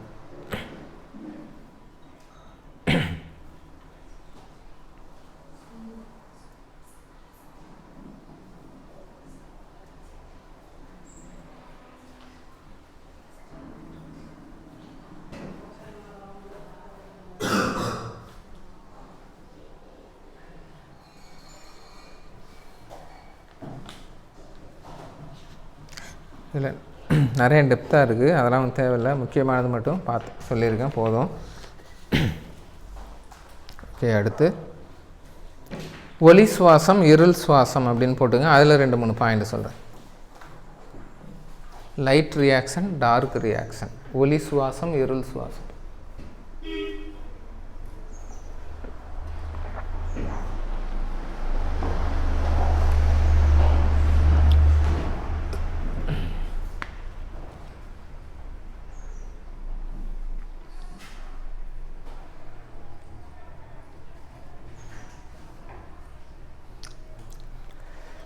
ஒளி சுவாசம் அப்படின்னா என்னென்னா பச்சையமுள்ள ஒளிச்சேர்க்கை செல்களில் நடைபெறுவது. ஒளி சுவாசம் என்பது பச்சையமுள்ள ஒளிச்சேர்க்கை செல்களில் நடைபெறுவது.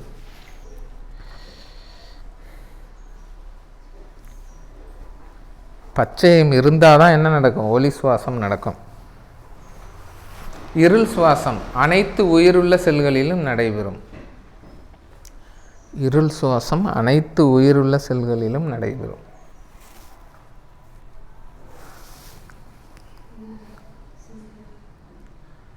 ஒளி சுவாசம் வந்து பச்சையமுள்ள செல்களில் மட்டுமே நடைபெறும். இருள் சுவாசம் அப்படிங்கிறது அனைத்து உயிருள்ள செல்களிலும் நடைபெறும். நெக்ஸ்ட் பாயிண்ட், ஒளி சுவாசம் ஒளி இருக்கும்போது மட்டும் நடக்கும். ஒளி சுவாசம் ஒளி இருக்கும்போது மட்டும் நடக்கும். இருள் சுவாசம் தொடர்ச்சியாக நடைபெறும். 24/7 நடைபெறும். இருள் சுவாசம் 24/7 நடைபெறும்.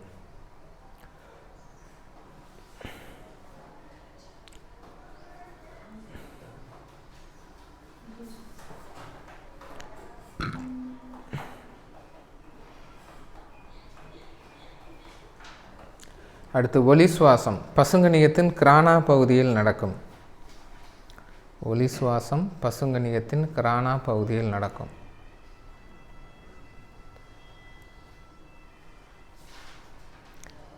இருள் சுவாசம் மைட்டோகாண்ட்ரியாவில் நடைபெறும்.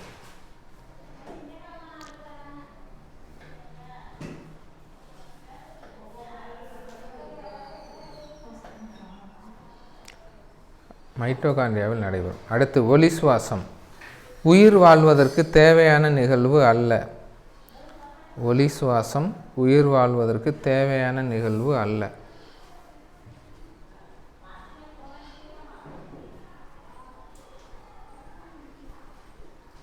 ஓகேவா? இருள் சுவாசம் உயிர் வாழ்வதற்கு அவசியமான ஒன்று. இருள் சுவாசம் உயிர் வாழ்வதற்கு அவசியமான ஒன்று.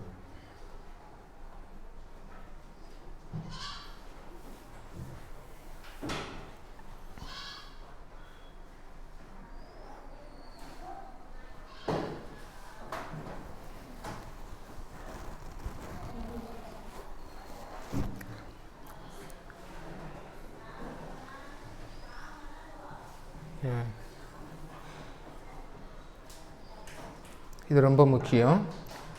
ஏடிபி உருவாகிறது. ATP adenosine triphosphate. ஏடிபி உருவாகிறது ஒளி சுவாசத்தில்.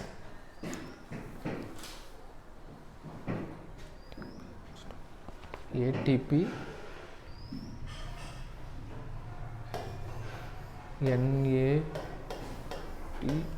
NADPH2 ஏடிபி இதையும் எழுதிங்க. Na2PH2 உருவாகிறது. ரெண்டுமே உருவாகும்.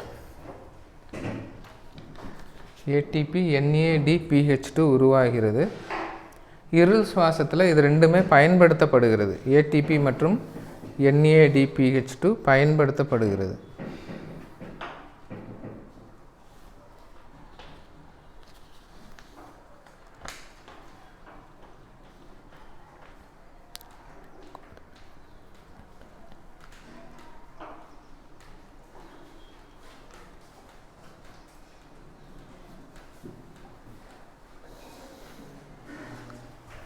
இதுக்கெல்லாம் மீனிங் பார்த்துங்க. ஏடிபினா அடினோசின் ட்ரைபாஸ்பேட். இங்கே இருக்கு பாருங்கள். ஏடிபினா அடினோசின் டைபாஸ்பேட். இது அடினோசின் ட்ரைபாஸ்பேட், இது அடினோசின் டைபாஸ்பேட், ஏடிபி. ஓகேவா? அடுத்து NADPH2 இருக்குது பாருங்கள். இங்கே கூட காட்டுங்க. இந்த இருக்குது. இது என்னென்னா nicotinamide adenine dinucleotide phosphate. NADPDP. இது ஜஸ்ட் தெரிஞ்சிருக்கணும் உங்களுக்கு, அதனால தான், வேறு ஒன்றும் இல்லை. ரூபிஸ்கோ நதி, இதுதான் வந்து அந்த ரூபிஸ்கோ நதி. நீங்கள் பயன்படுத்தப்படும் இதுதான் அந்த ரூபிஸ்கோ நதி. அதெல்லாம் சொல்கிறாங்க. இந்த கரும்பு மக்காசோளத்தில் அந்த C4 கண்டுபிடிச்சது ஹேட்ச் மற்றும் ஸ்லாக். ஓகேவா? C3 வழித்தடம், C4 வழித்தடம். இல்லை முக்கியமானது மட்டும் சொன்னேன், உங்களுக்கு டெப்த்தாக உள்ளது உங்களுக்கு புரியாது அப்படிங்கிறனால அதை நான் சொல்லலை. ஓகேவா?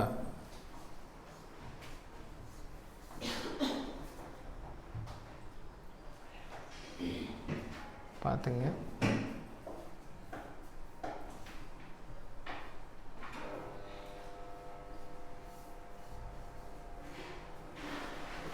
ஓகே, அடுத்து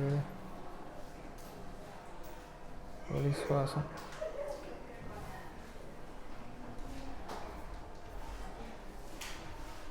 இதெல்லாம் டெக்னிக்கல் பாயிண்ட் தான் சொல்கிறாங்க எல்லாமே. ஒளி சுவாசம், இருள் சுவாசம் இது சொல்லிட்டேன். ஓகே, ஒளிச்சேர்க்கையை பாதிக்கும் காரணிகள். ஒளிச்சேர்க்கை வந்து எந்தெந்த காரணிகள் பாதிக்கும் அப்படின்னா, ஒளி வந்து கண்டிப்பாக வேணும். இப்போ நல்லா வெயில் அடித்தா ஒளிச்சேர்க்கை நல்லா நடக்கும். வெயில் அடிக்காமல் இருந்துச்சுன்னா கம்மியாக நடக்கும். வெயில் அடிக்கலனாலும் ஒளிச்சேர்க்கை நடக்கும். ஏன்னா வந்து சூரியனோட அந்த வெளிச்சம் இருந்தாலே போதும், பகல் நேரம் இருந்தாலே போதும். அடுத்து வெப்பநிலை. வெப்பநிலை வந்து ரொம்ப முக்கியம். எந்த ஒரு வேதிவினையும் வந்து நல்ல வெப்பநிலையில் தான் வேகமாக நடக்கும். உங்களுக்கே தெரியும், வெப்பநிலை அப்படிங்கிறது என்னது? வேதிவினையை வேகப்படுத்தும். வெப்பநிலை குறைவாக இருந்தால் வேதிவினை மெதுவாக நடக்கும். கரெக்டு தானே? வெப்பம் வந்து அவ்வளோ முக்கியம். அடுத்து பார்த்திங்கன்னா carbon di oxide. Carbon di oxide நல்லா இருந்துச்சு, நிறையா இருந்துச்சுன்னா நல்லா நடக்கும் ஒளிச்சேர்க்கை. கம்மியாக இருந்தால் மெதுவாக நடக்கும். ஏன்னா பயன்படுத்தப்படுறதே என்னது? Carbon di oxide. அது பார்த்திங்கன்னா ஆக்சிஜன். ஆக்சிஜனும் ஒளிச்சேர்க்கை நடைபெறுவதற்கு ஒரு ரீசனு. நீரும் தேவைப்படும். மாசுபடுத்தும் காரணிகளும் முன்ன பின்ன பண்ணும் ஒளிச்சேர்க்கை. பச்சையத்தின் அளவு அந்த தாவரத்தில் நல்லா இருந்துச்சுன்னா நல்லா ஒளிச்சேர்க்கை நடக்கும். அதனால தான் வந்து நோய்வாய்ப்பட்ட தாவரங்கள் வந்து சரியாக உணவு தயாரிக்க முடியாது. நல்ல ஒளிச்சேர்க்கை தயாரித்தா தான் நல்ல உணவு தயாரிக்க முடியும். உணவு தயாரித்தா தான் அதை நம்ம எடுக்க முடியும். ஓகே, தாவர உணவு தயாரிக்கிறது யாருக்கா? நமக்காக தான். இப்போ கீரை வகைகள்லாம் பார்த்திங்கன்னா உடம்புலேயே ஆற்றலை வச்சுருக்கு. அது வந்து காயாவோ கனியாவோ வெளியில் காட்டாது. இப்போ நெல் இதெல்லாம் பார்த்திங்கன்னா ஆற்றலை வந்து உற்பத்தி செஞ்சு கொடுக்கணும். நம்ம கொடுக்கணும்ல, கனி வகையை உருவாக்கணும்ல. நெல் வந்து நல்லா இவ்வளோ ஹைட்டு வளர்ந்துருச்சு, 4 அடிக்கு. நெல்லே வைக்கலை, நல்லா பசுமையாக இருக்குது அப்படின்னா அது நம்ம எதுவும் புண்ணியம் இருக்கா? மாட்டுக்கு தான் அது புண்ணியம். அதனால் உற்பத்தி பண்ணுற பொருளில் வந்து என்ன இருக்கணும்? உங்களுக்கு குளோரோஃபில் இருந்தால் உற்பத்தி நல்லாயிருக்கும், உற்பத்தி அளவு இதாக இருக்கும். அடுத்து தாது பொருட்கள். ஓகே, இதெல்லாம் சொல்லிட்டேன். ஓகே, இதோட முடிஞ்சிருச்சு.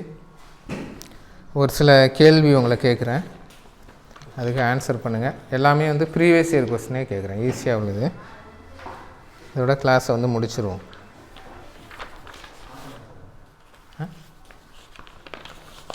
ஆஃப் பண்ணிட்டாங்க.